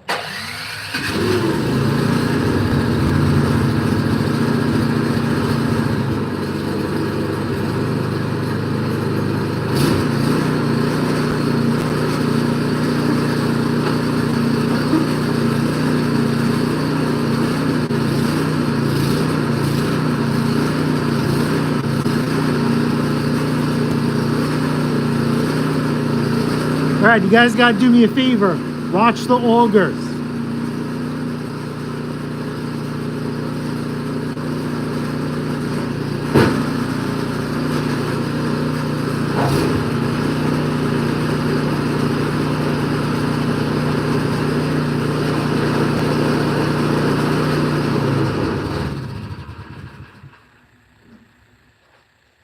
Oh baby. Oh baby. You're singing. That's a good little that's a victory dance. You know what I'm saying? Woo, woo. Ah, man, do we want to put a light on this thing? Do we want to put a light on this thing? The light I have is big and gaudy. Let's button this up. Skid shoot, so let's air the tires. Hey Google, turn on compressor. Sure. Turning 2 switches on. Compressor's still full there, good for you. So, we'll air these up to 15 psi. When you adjust or install skid shears, make sure the air pressures are what you want them to be, so nothing is cattywampus. So there's that. All right. Yes.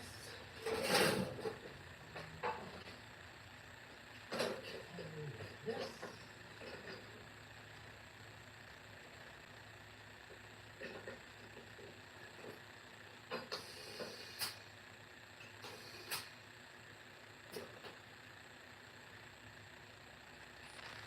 Okay, skid shoot time.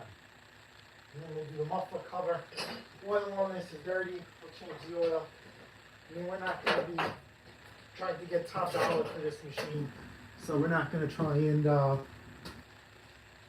give it the big grand old effort, you know? Muffler cover goes on.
Two.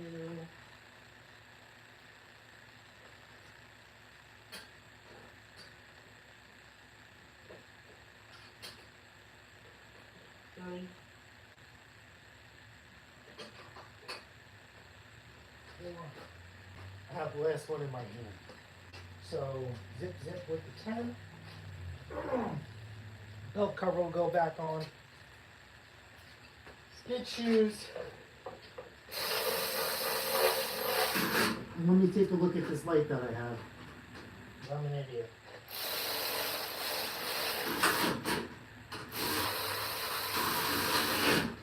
And I know I'm not saying I don't want to do extra to it, but here's the deal. If I don't put that light on that snowblower, this snowblower, it's literally going to sit on the shelf for God knows how many more years. So it's got to go. And we'll chalk it up as added value and some content for you guys. 7/16.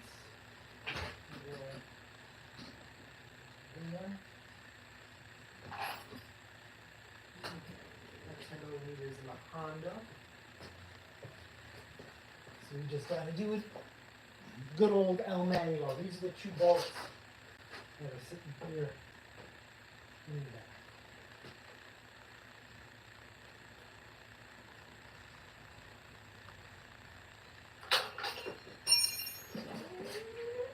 Drop that anywhere.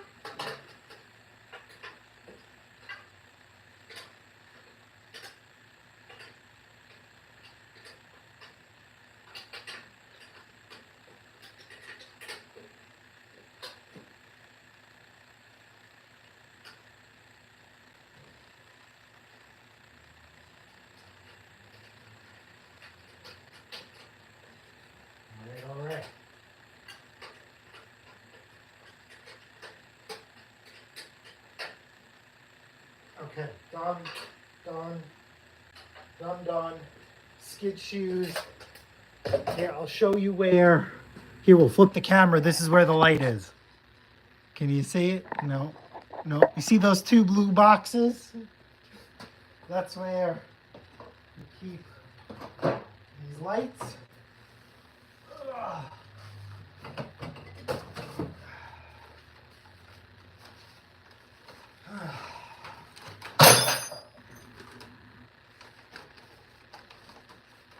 We'll clean that up next week.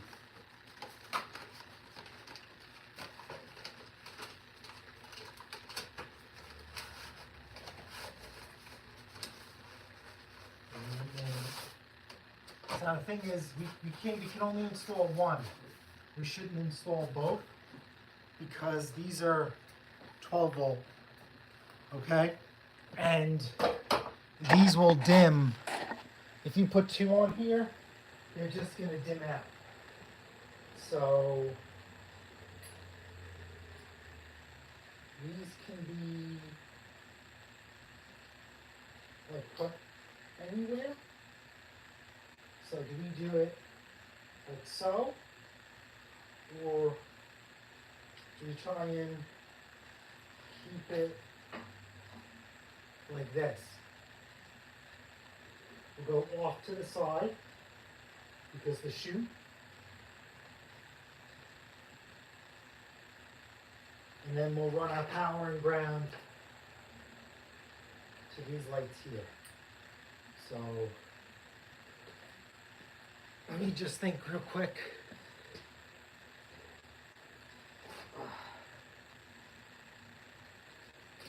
Did we put this here? 1, 2. Yeah, you know what? We'll go this route because then they can bend this up or bend this down. So we'll go here and then we'll travel down with the wires. So we're gonna nut and bolt this down. So let me get my punch. The automatic centering punch. We'll just mark it. Eagle eye it. Go.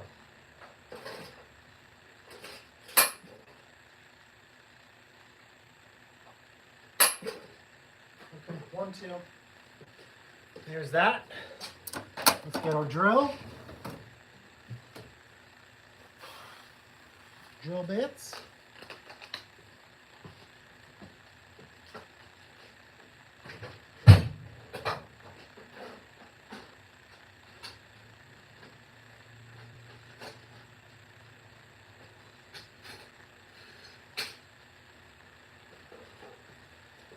Let's get a battery that works.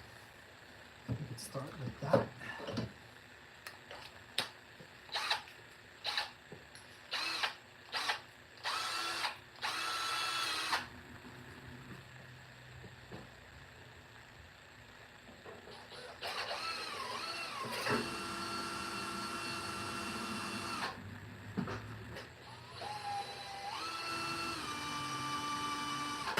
We started that hole. Now let's start the next one.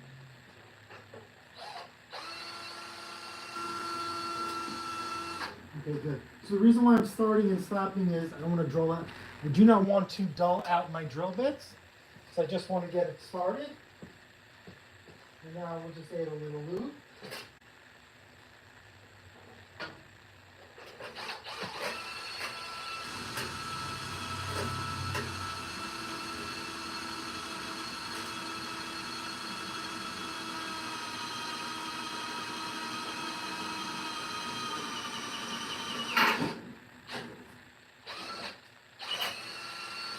One hole.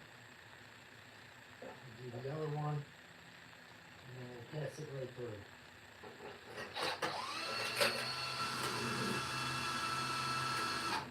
Started with lube.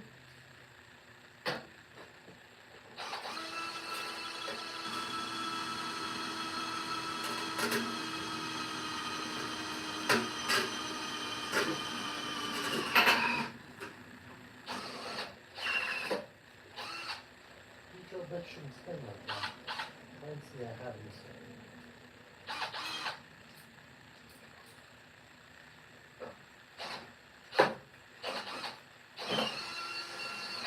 Let's go through the back side.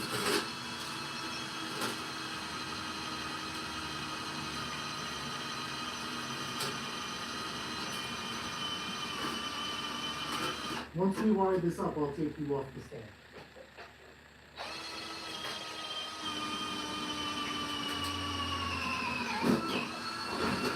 Another hole.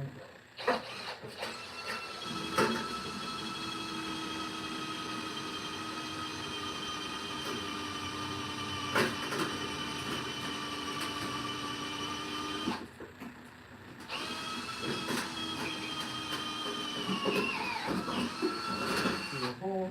Nice and nice. Let's clean this up a little bit. Hit it with black paint for 3 seconds and install it. We're on time constraint here. Going over. Wash your fingers. Get them blow nothing out. Okay. Alrighty, let's get some black paint on these holes.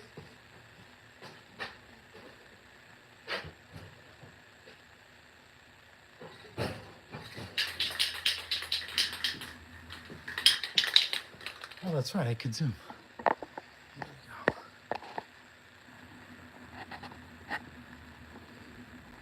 There we go. There's that. There's that little paint.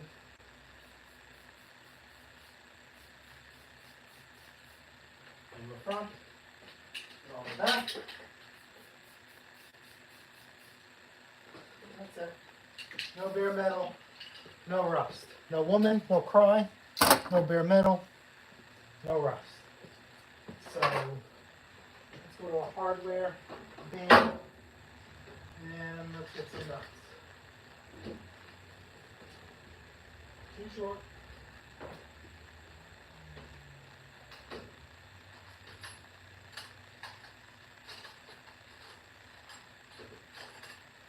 What about these?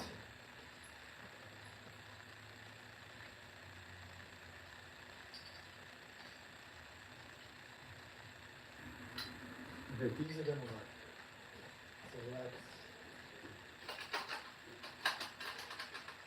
2 washers. Okay.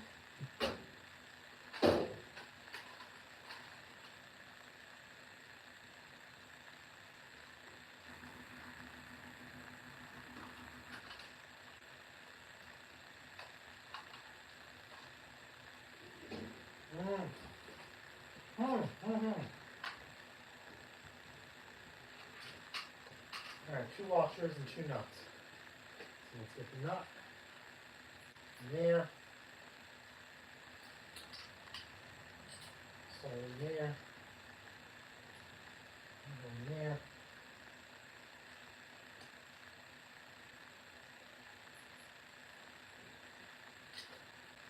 And these are 11mm.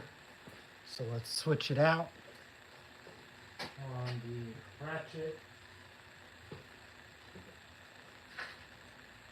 Gotta put down something. Alright, come on. Here we go.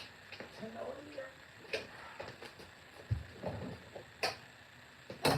See, it's useful for something.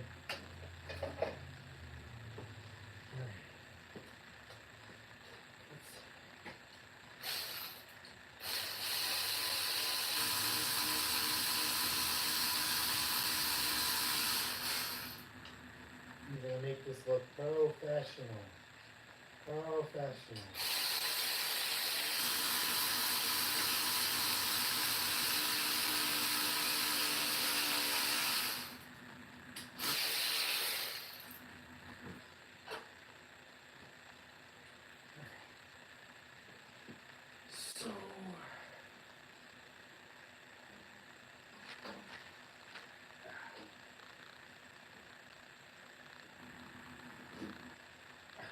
So I drilled these in the wrong freaking hole. How did I do that? How is that possible? Sam, an idiot. So Jason, you're an idiot.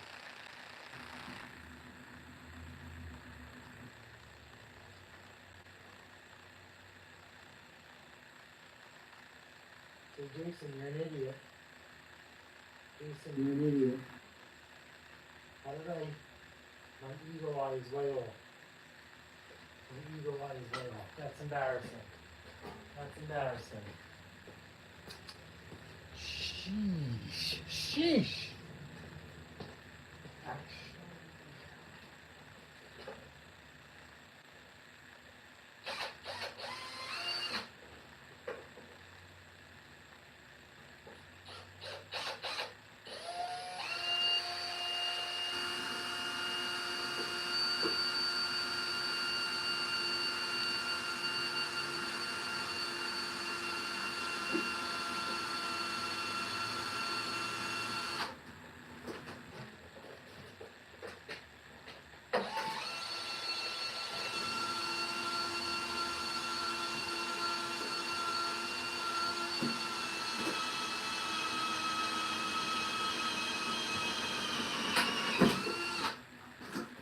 One.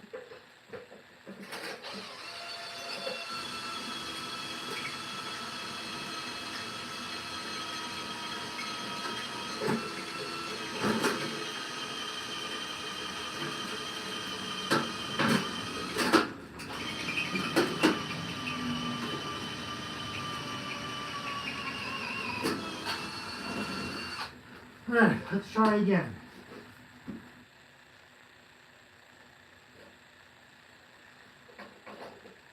Yep, that works. All right, another quick coat of paint. We'll send this through.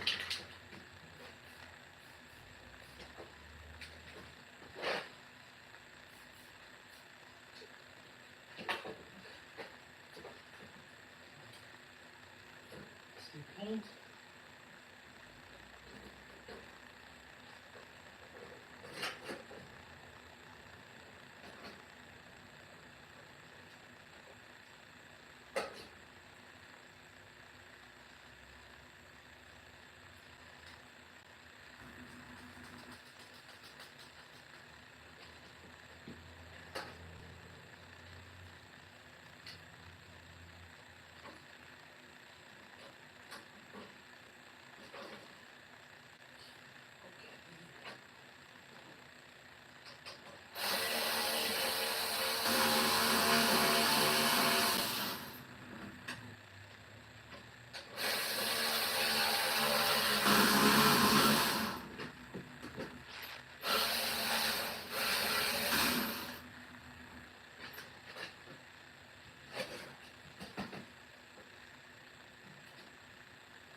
Next size up.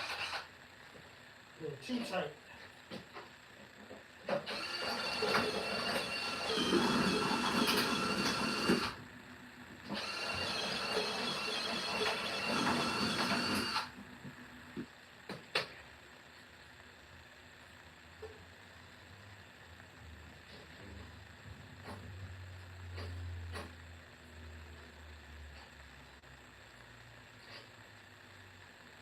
Put down more sugar.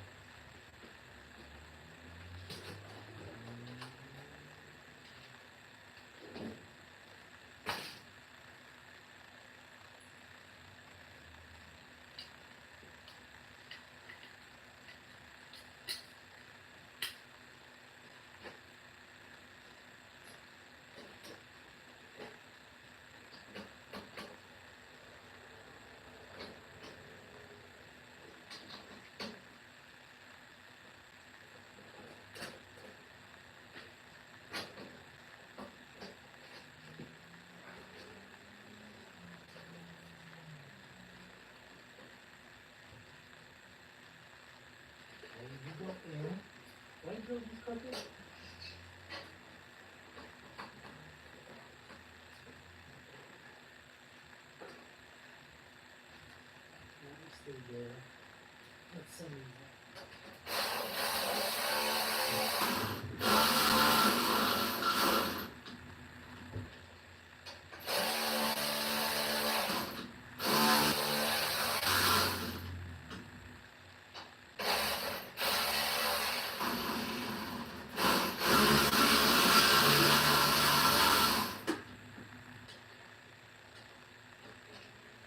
Let's get a hammer, let's tap them in, because they're just being a little finicky.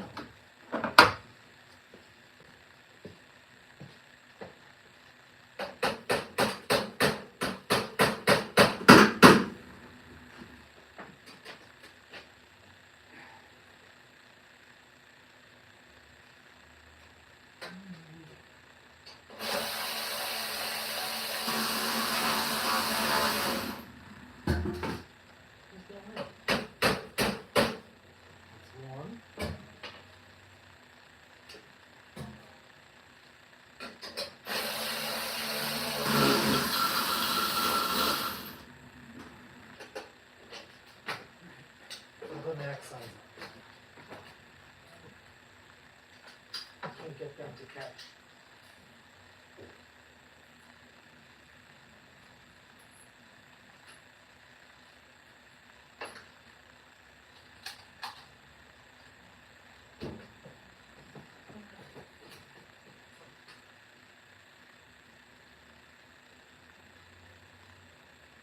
So much for a quick little project.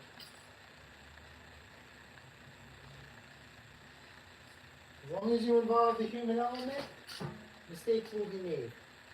And that's including me. Alright, let's try this again. Take 10 for drilling 2 holes and mounting a light.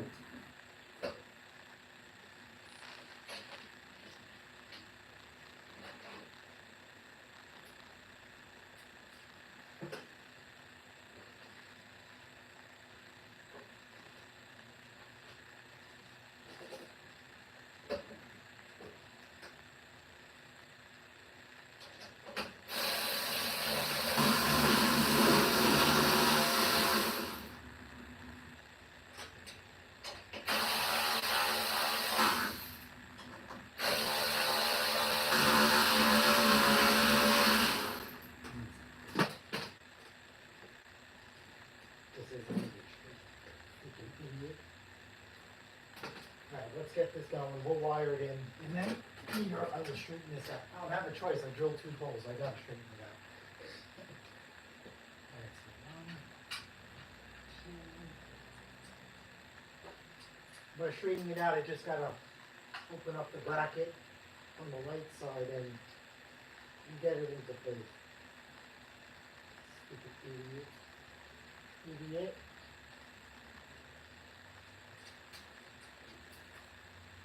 This snowball was built on a Saturday. No, Monday.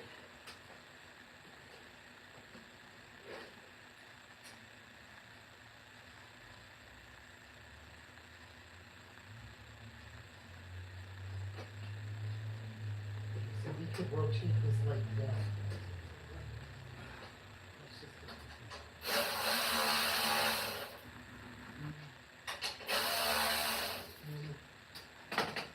Give it a tap.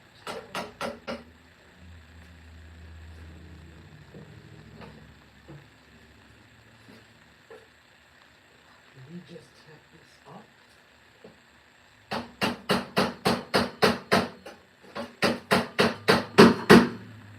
Here we go. We're even. See?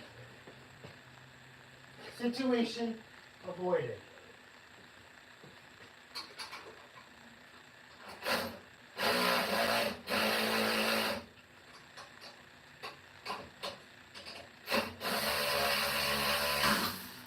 Let's tap this up again.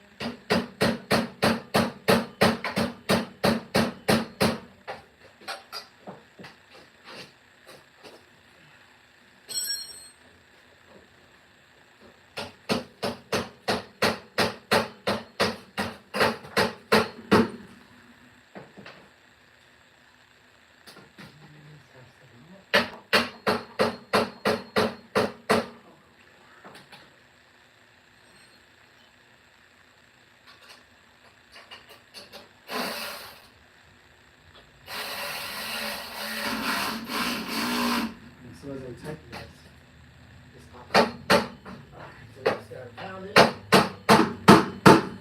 If someone was here, they could hold it for me as I tighten it.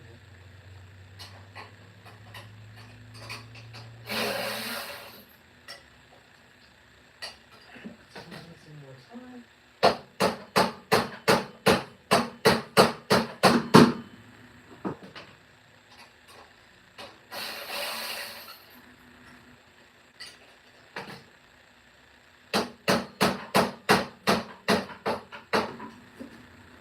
So I need 3 hands. One to hold up. Can we get a pry bar in there? Let's see if we can get a pry bar in there. Put pressure on it. Up.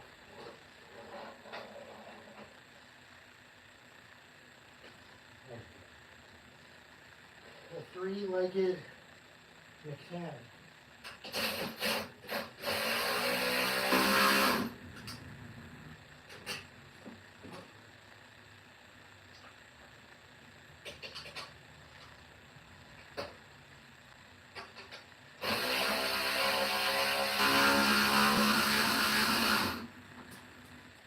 What?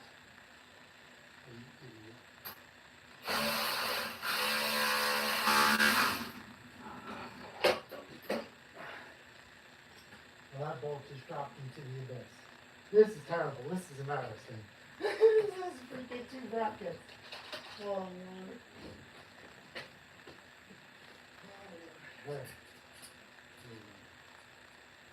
Yeah, I had my ratchet on lefty loosey, righty tighty, and yeah, that bolt disappeared. And to make it insult to injury, that's a nylon lock nut. So off camera, I will be looking for that. Those are expensive.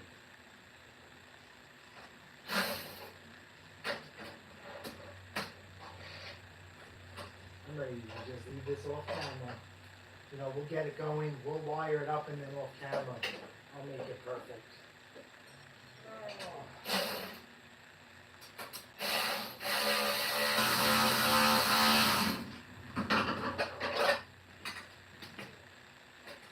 You need to go up. You just stay up.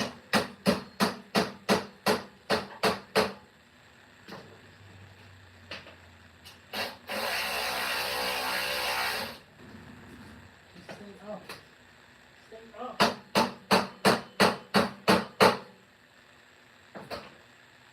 This was terrible.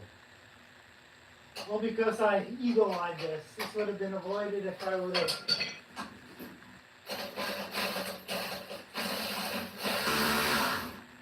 You know what? Let's just pound this one down now. Instead of pounding it up, let's just pound this side down. Forget it.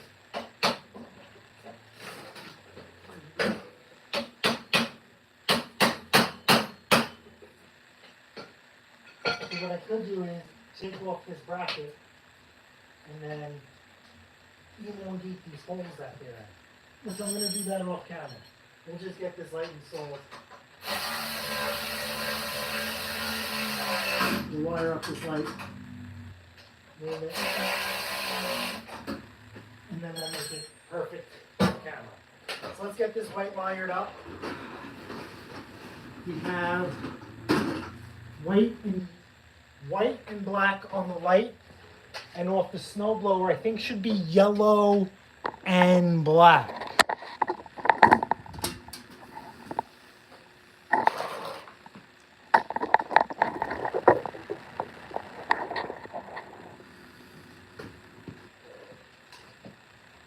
Yeah, so yellow and red.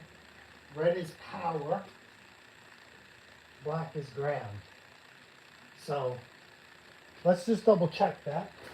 We'll get a test light out. We'll start this up and we will probe for power. So we'll put ground somewhere on the machine or both of those power. I forgot. Because we can put ground anywhere on the machine. Because don't forget the motor's bolted to the frame. So let's choke. Start.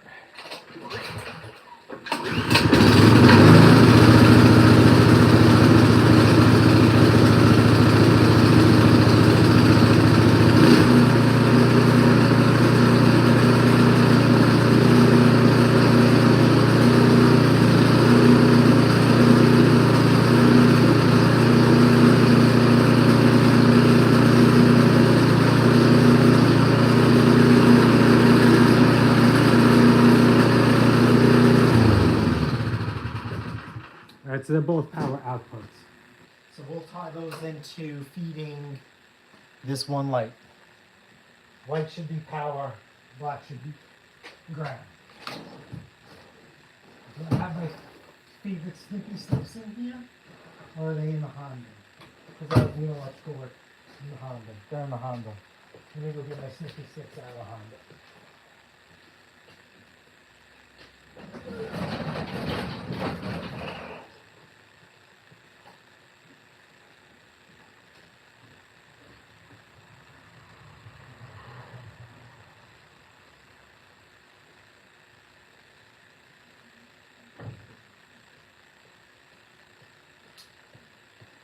All right.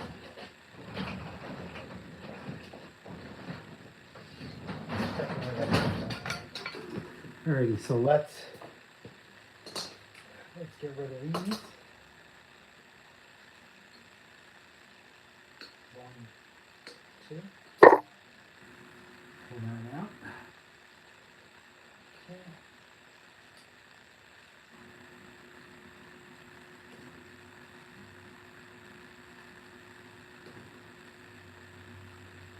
Do a little bit more.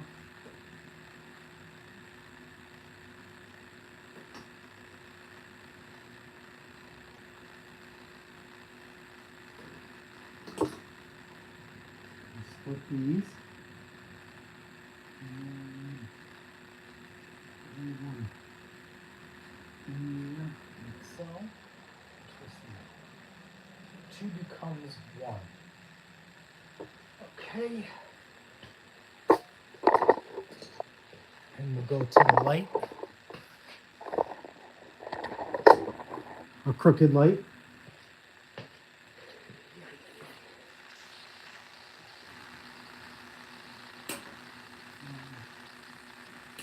Two.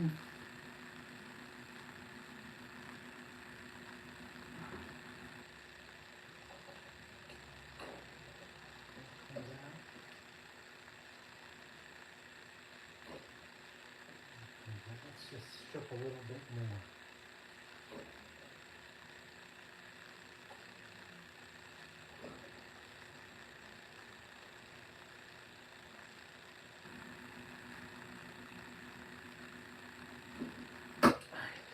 Let's get our butt connectors.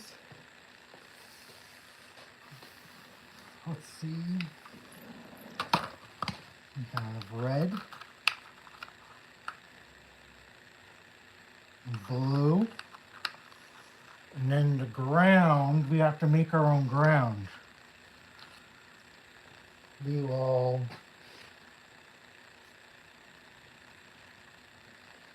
the ground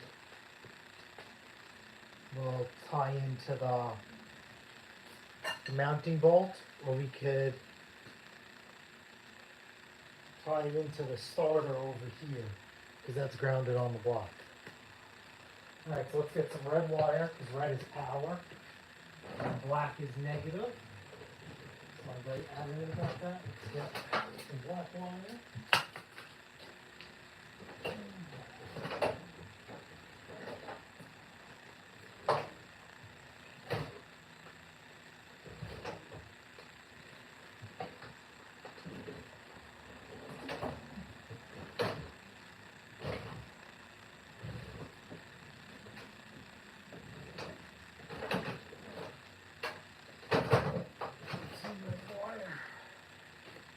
And then we also have some nice room, and we could wire this up together. Let's see. Is red nice and tight, or we have to go to blue? Red is nice and tight. Fantastic. So we clip this in. There goes there. So we're gonna have, so remember these handles hold, right? So we need to put slack on this wire in case the handles do fold. Go there. Forward. That should be enough because it's just tipping forward. We'll put it right here.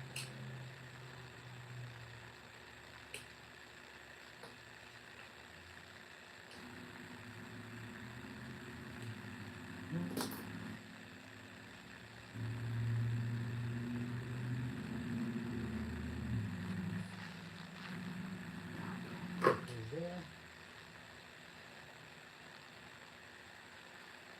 And then we'll keep these on the inside, out of sight, out of mind. That goes there. And then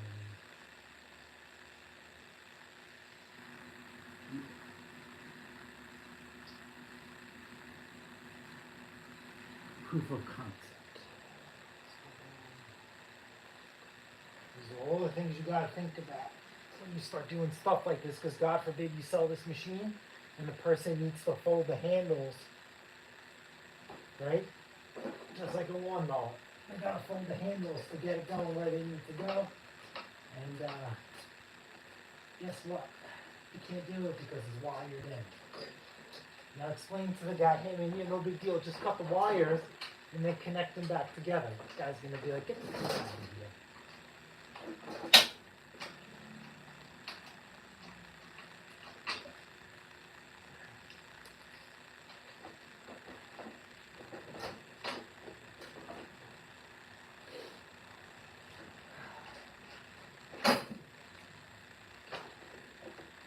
Proof of concept.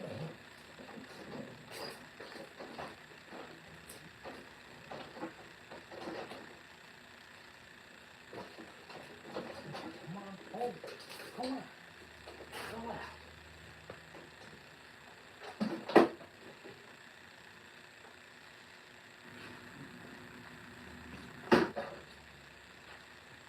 You just gotta make sure this has enough slack. So we'll go here and here.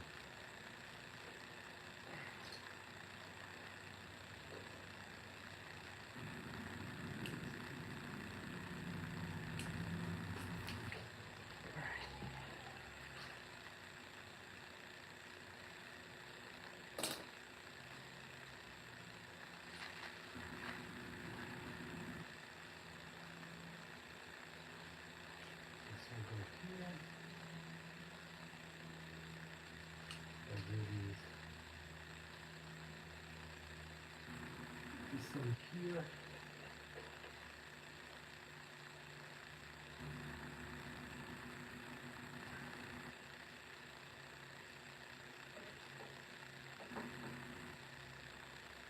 Okay. This ground, in theory, can go here. But let's run our ground to the engine mounting bolt. Let's do that. So let's pinch this. What do you guys have a view of? Oh, you guys don't even have a view of me. Let's go the distance. We're gonna wire this ground to the bottom engine bolt. So we'll split the wires.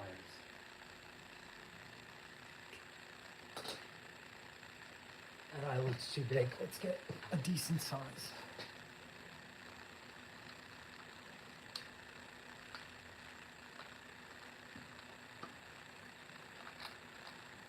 Here.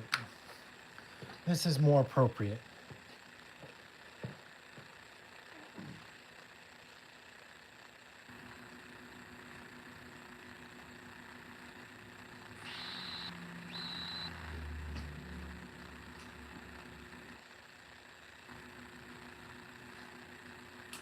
Here's the 10 millimeter, 11. You should be able to pop that one out. We got to heat shrink that butt connector as well. So this is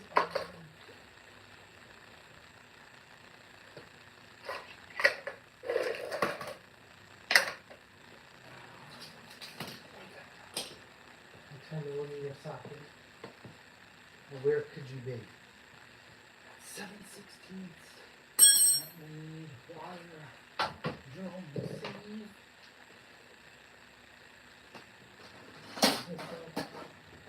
Means we're done. 11mm. Where art thou? 10mm. The thing is, one that walks away.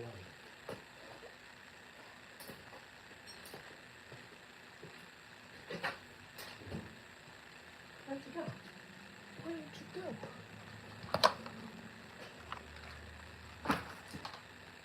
That there. 10.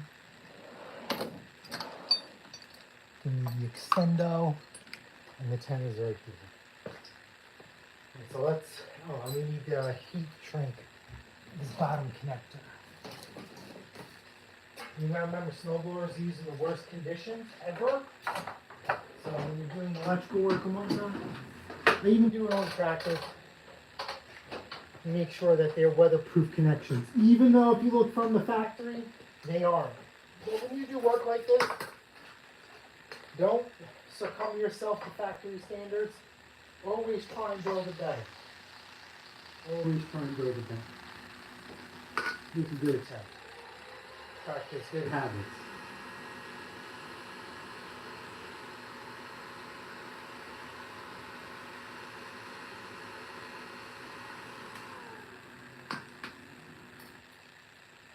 Alright, so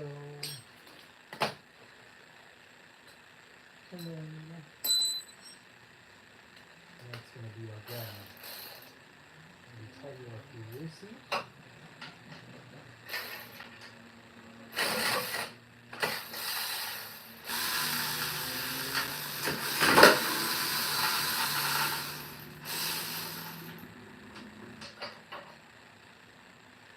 Okay, here's our round wire. So that'll go there. And this is through the engine housing into the block. You cannot find a better ground than this because this ground, don't forget the block, is bolted right to the frame. And the fun fact is, I found this out over the season, your lawn tractor won't start unless it's grounded out. And the motor has to be bolted to the frame. Or you have to ground out the motor itself. It's crazy, I didn't know that. I was struggling with the tractor. And I told my buddy up, I'm like, dude, what am I doing wrong? He's like, is your motor grounded? I said, what? Is it bolted to the frame? No. You bolt it to the frame or run it ground. Do one bolt in, and you thing around. So there's that. Alright, so remember we're going to go on the inside. And we're going to have it kind of mimic this line right here, because we're going to loom this and make this nice. So here, and here. Cut that.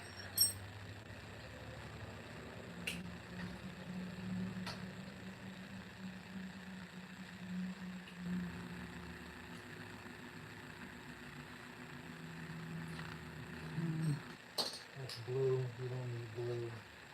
We need red. I think red is going to fit on the bottom. So I grabbed two red and one blue. I thought the thickness for the bottom wire was going to be off. And out of those, let's go in here. Electrical. One more of these. Gotta order more. Red.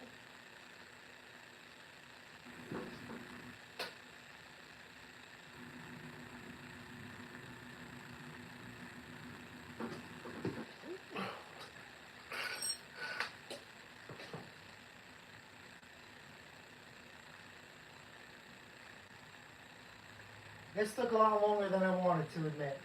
He sucks, and I'm not even done. I gotta straighten this out.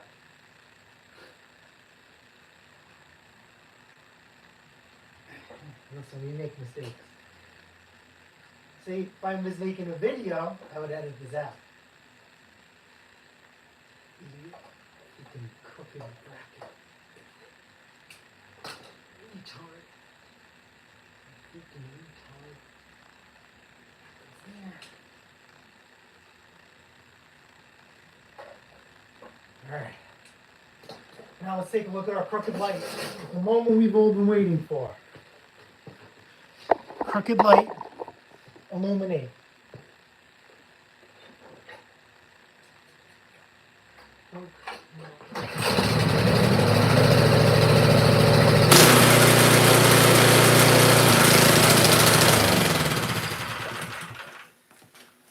Alright, I'm gonna put you on distance. Let me reconfigure. Let me make this light right. If you wanna watch, you wanna watch. If not, I appreciate it. This is crazy. I made my own. I made something very, very simple. A little bit complicated. Put this in there.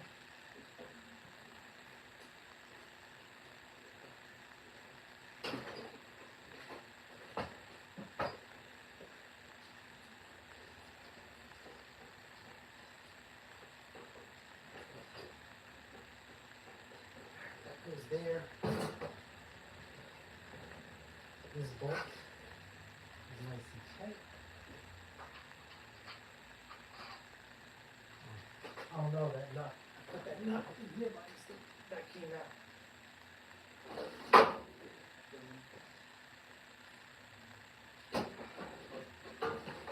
So I have two choices. I'm gonna either try and fight that bracket or take that bracket apart and open up those horizontal lines on the bracket.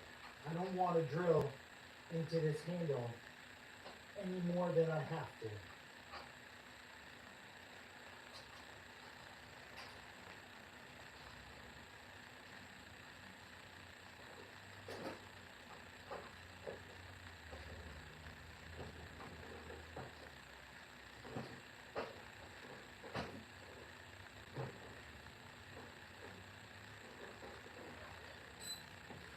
Alright, so can we cheat?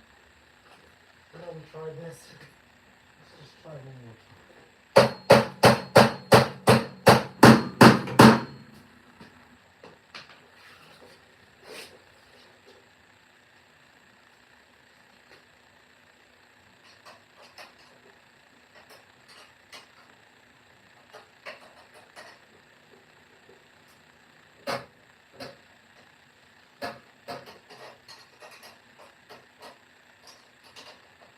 And this lighting install isn't done either. I gotta get my wire in that. And we'll tuck it. All because I didn't drill this right. All because I didn't drill this right.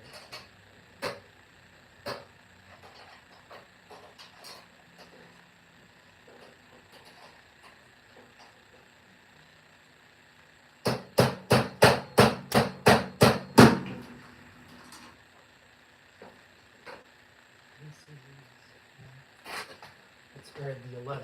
You know, instead of using the power tools to tighten this, we're going to try and go by hand and see if we can control it by hand. Because when we tighten it, it gets the vibration, it sucks it back down. Let's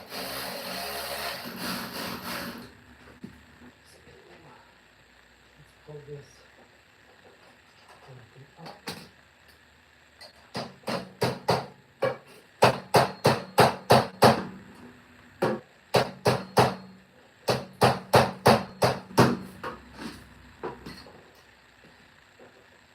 Or can we hammer this bracket down? Let's try down. Down we go. This is a butcher work. This is a butcher.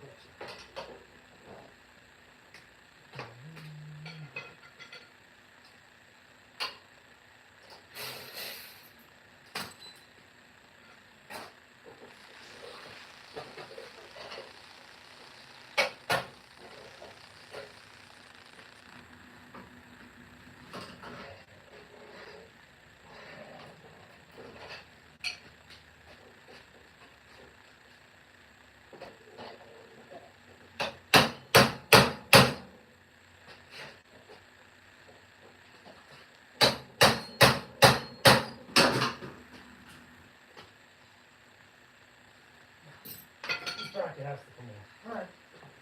We will elongate the bracket.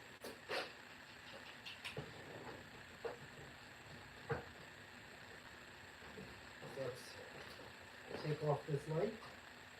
If I would have done this right the first time, we wouldn't have to be here. But I'm an idiot. That happened. That will go there.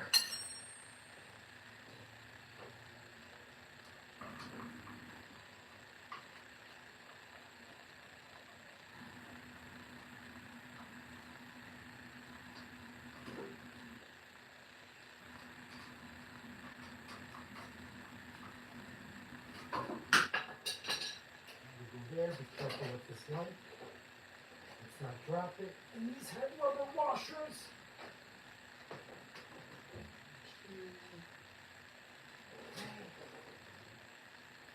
Drop these rubber washers.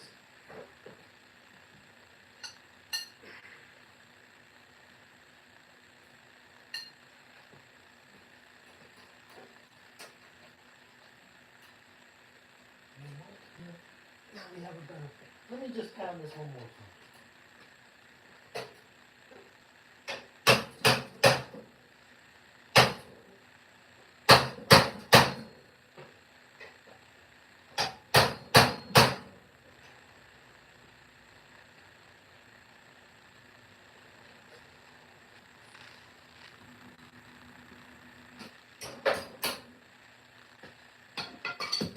Alright, you gotta elongate this bracket. That's life.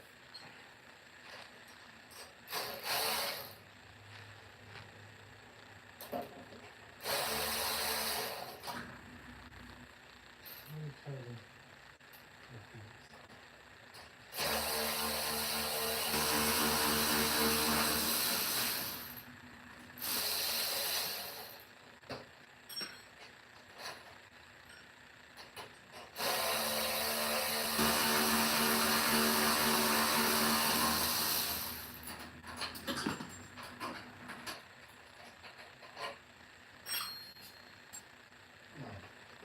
I bent this bracket too. So we'll see. So what happens is we're going to take these lines here and we just have to open these up. Can we do that with a uni bit or do I got to use the grinder? I have a grinding bit. Let's see. So we use the uni bit. We can go here and here. If we use the grinder, we got to let's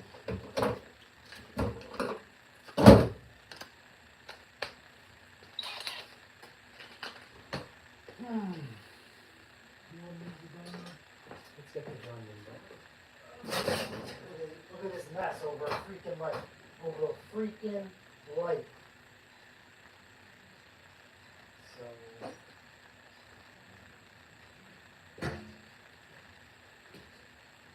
yeah, so see here, we'll take this bit and we'll just shave this and we'll work it upside down, inside out. And then this will give us the additional plate we need to move this around.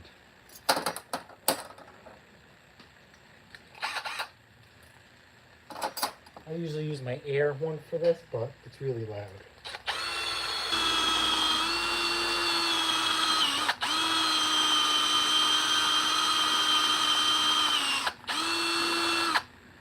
See, open up.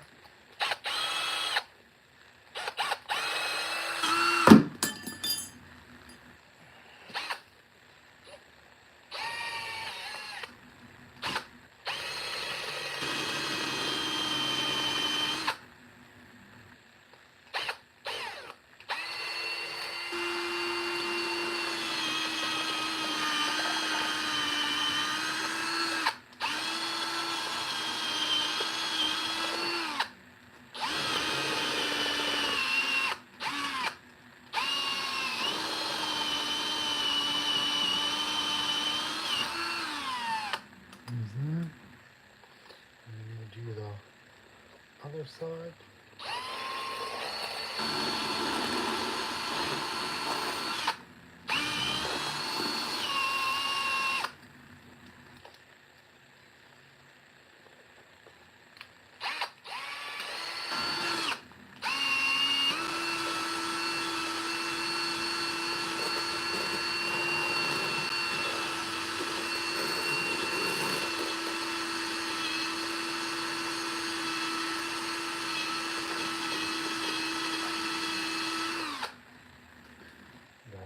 This really needs to be in a vise.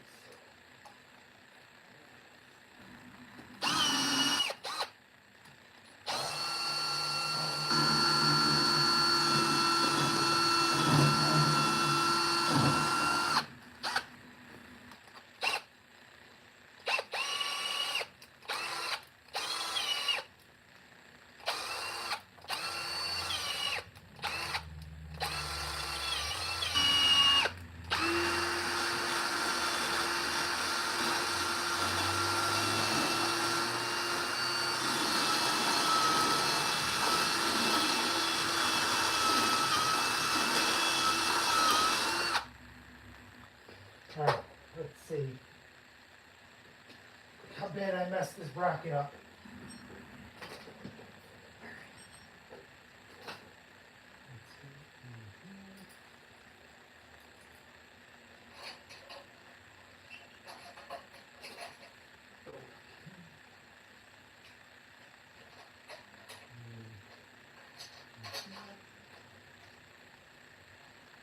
Perfect. Yeah, how long did that take? If I would have done that from the jump street instead of beating it like an idiot, we'd be further along. Don't do what I did.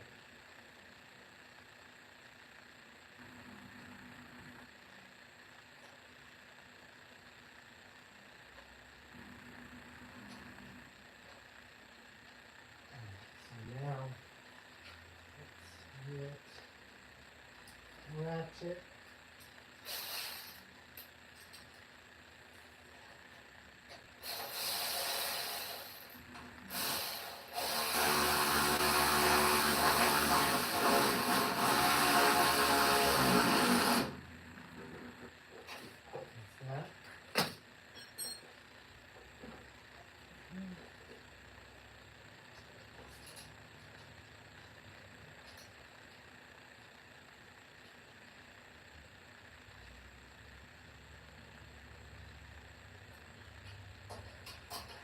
You ever see a crooked light on a truck? Think of me. Very efficient, really cool.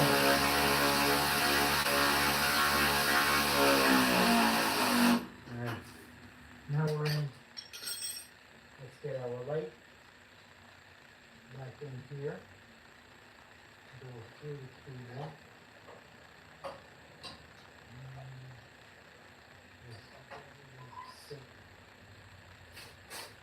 Be careful. Let's not rock this light. Suck.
So much better.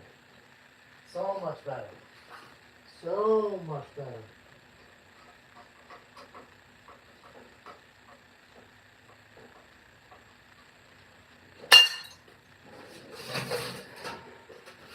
You out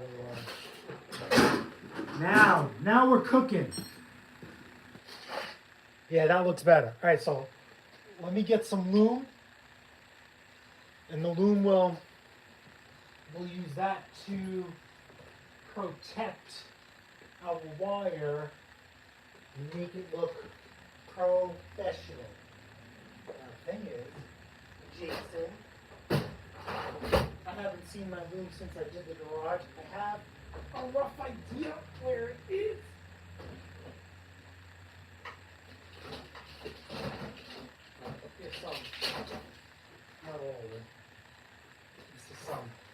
So we'll take this loom here and we'll cover the wires in this. And this will look A1 professional. Instead of having these wires hanging all over the place. Let's shrink everything. Oh, you guys are charging, so.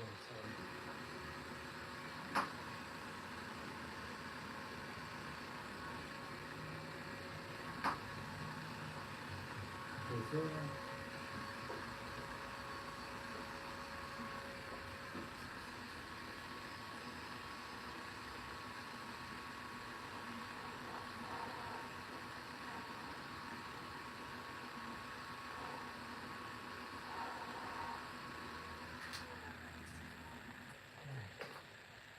Alright, let's get our loom in here.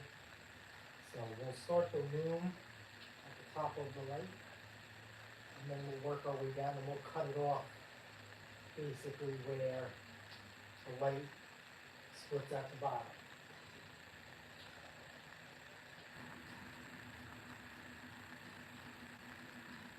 I think this is 3/8. I don't think this is half inch. So the way this wire loom will make up for my terrible lighting install. Butchered. But it's just metal. You can fix it. Nothing is permanent.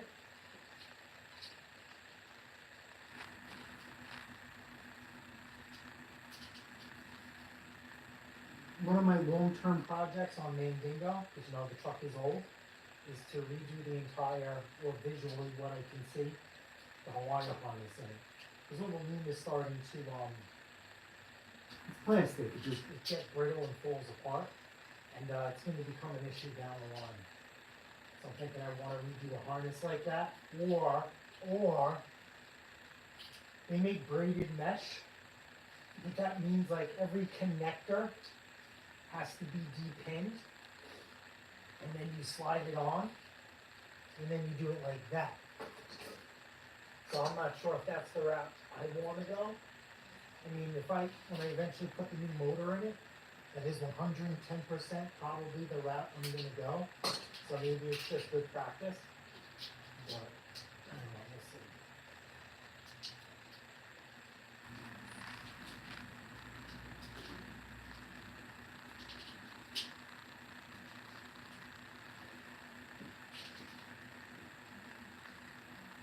And then we will zip tie this in.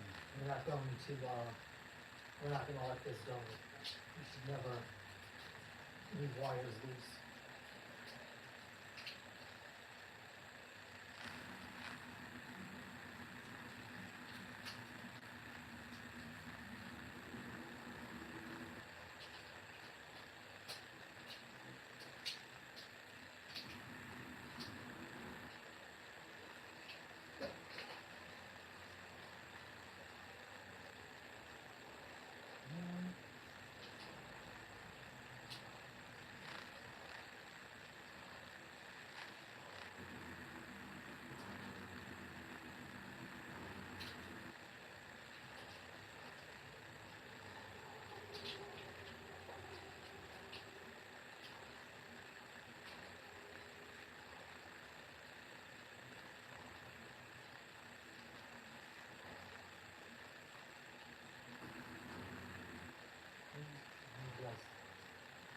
This up.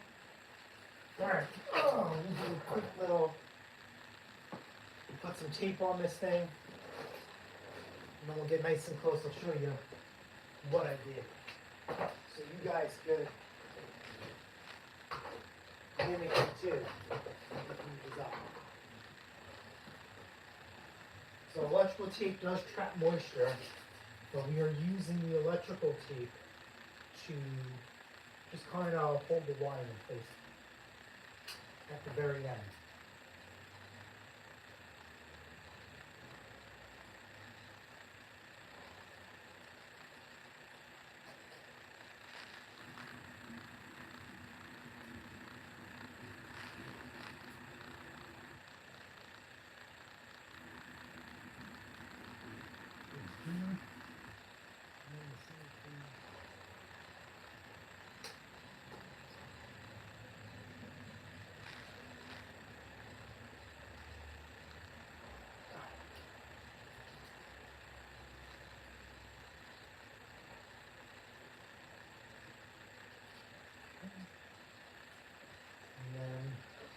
this in here. And throw some zip ties in there. And then we will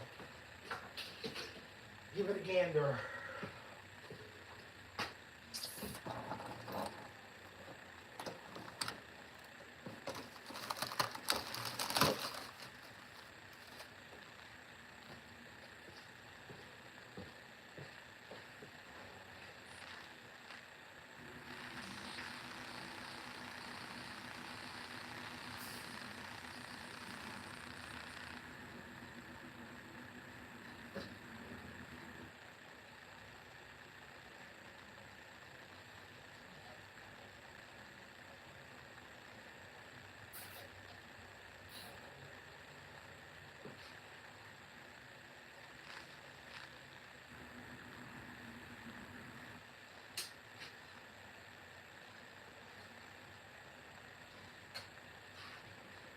All right, so here, let's take a look at this wiring job.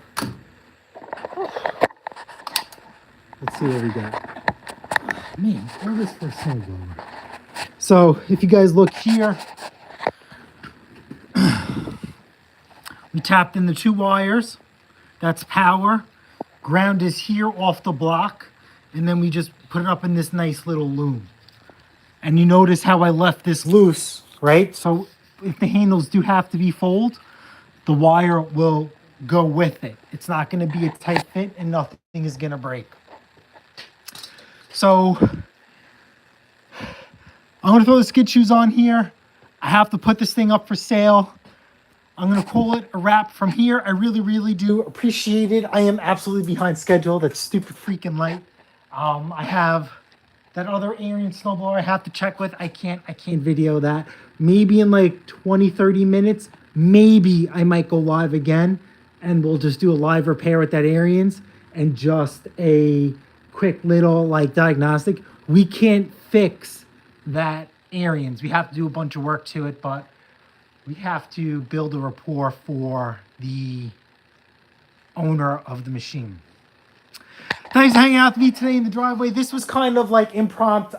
I didn't charge my iPad, so I couldn't read through all your comments. I really, really do appreciate that. Oh, I see the missus handling. Thank you, the missus, for handling the business. Hopefully when she feels better and the weather gets warmer, we could be out here together. Thank you guys so much. Smash the like button, smash the subscribe button. Guess what? I'll see you guys on the next episode of Pat Taste Performance. Later.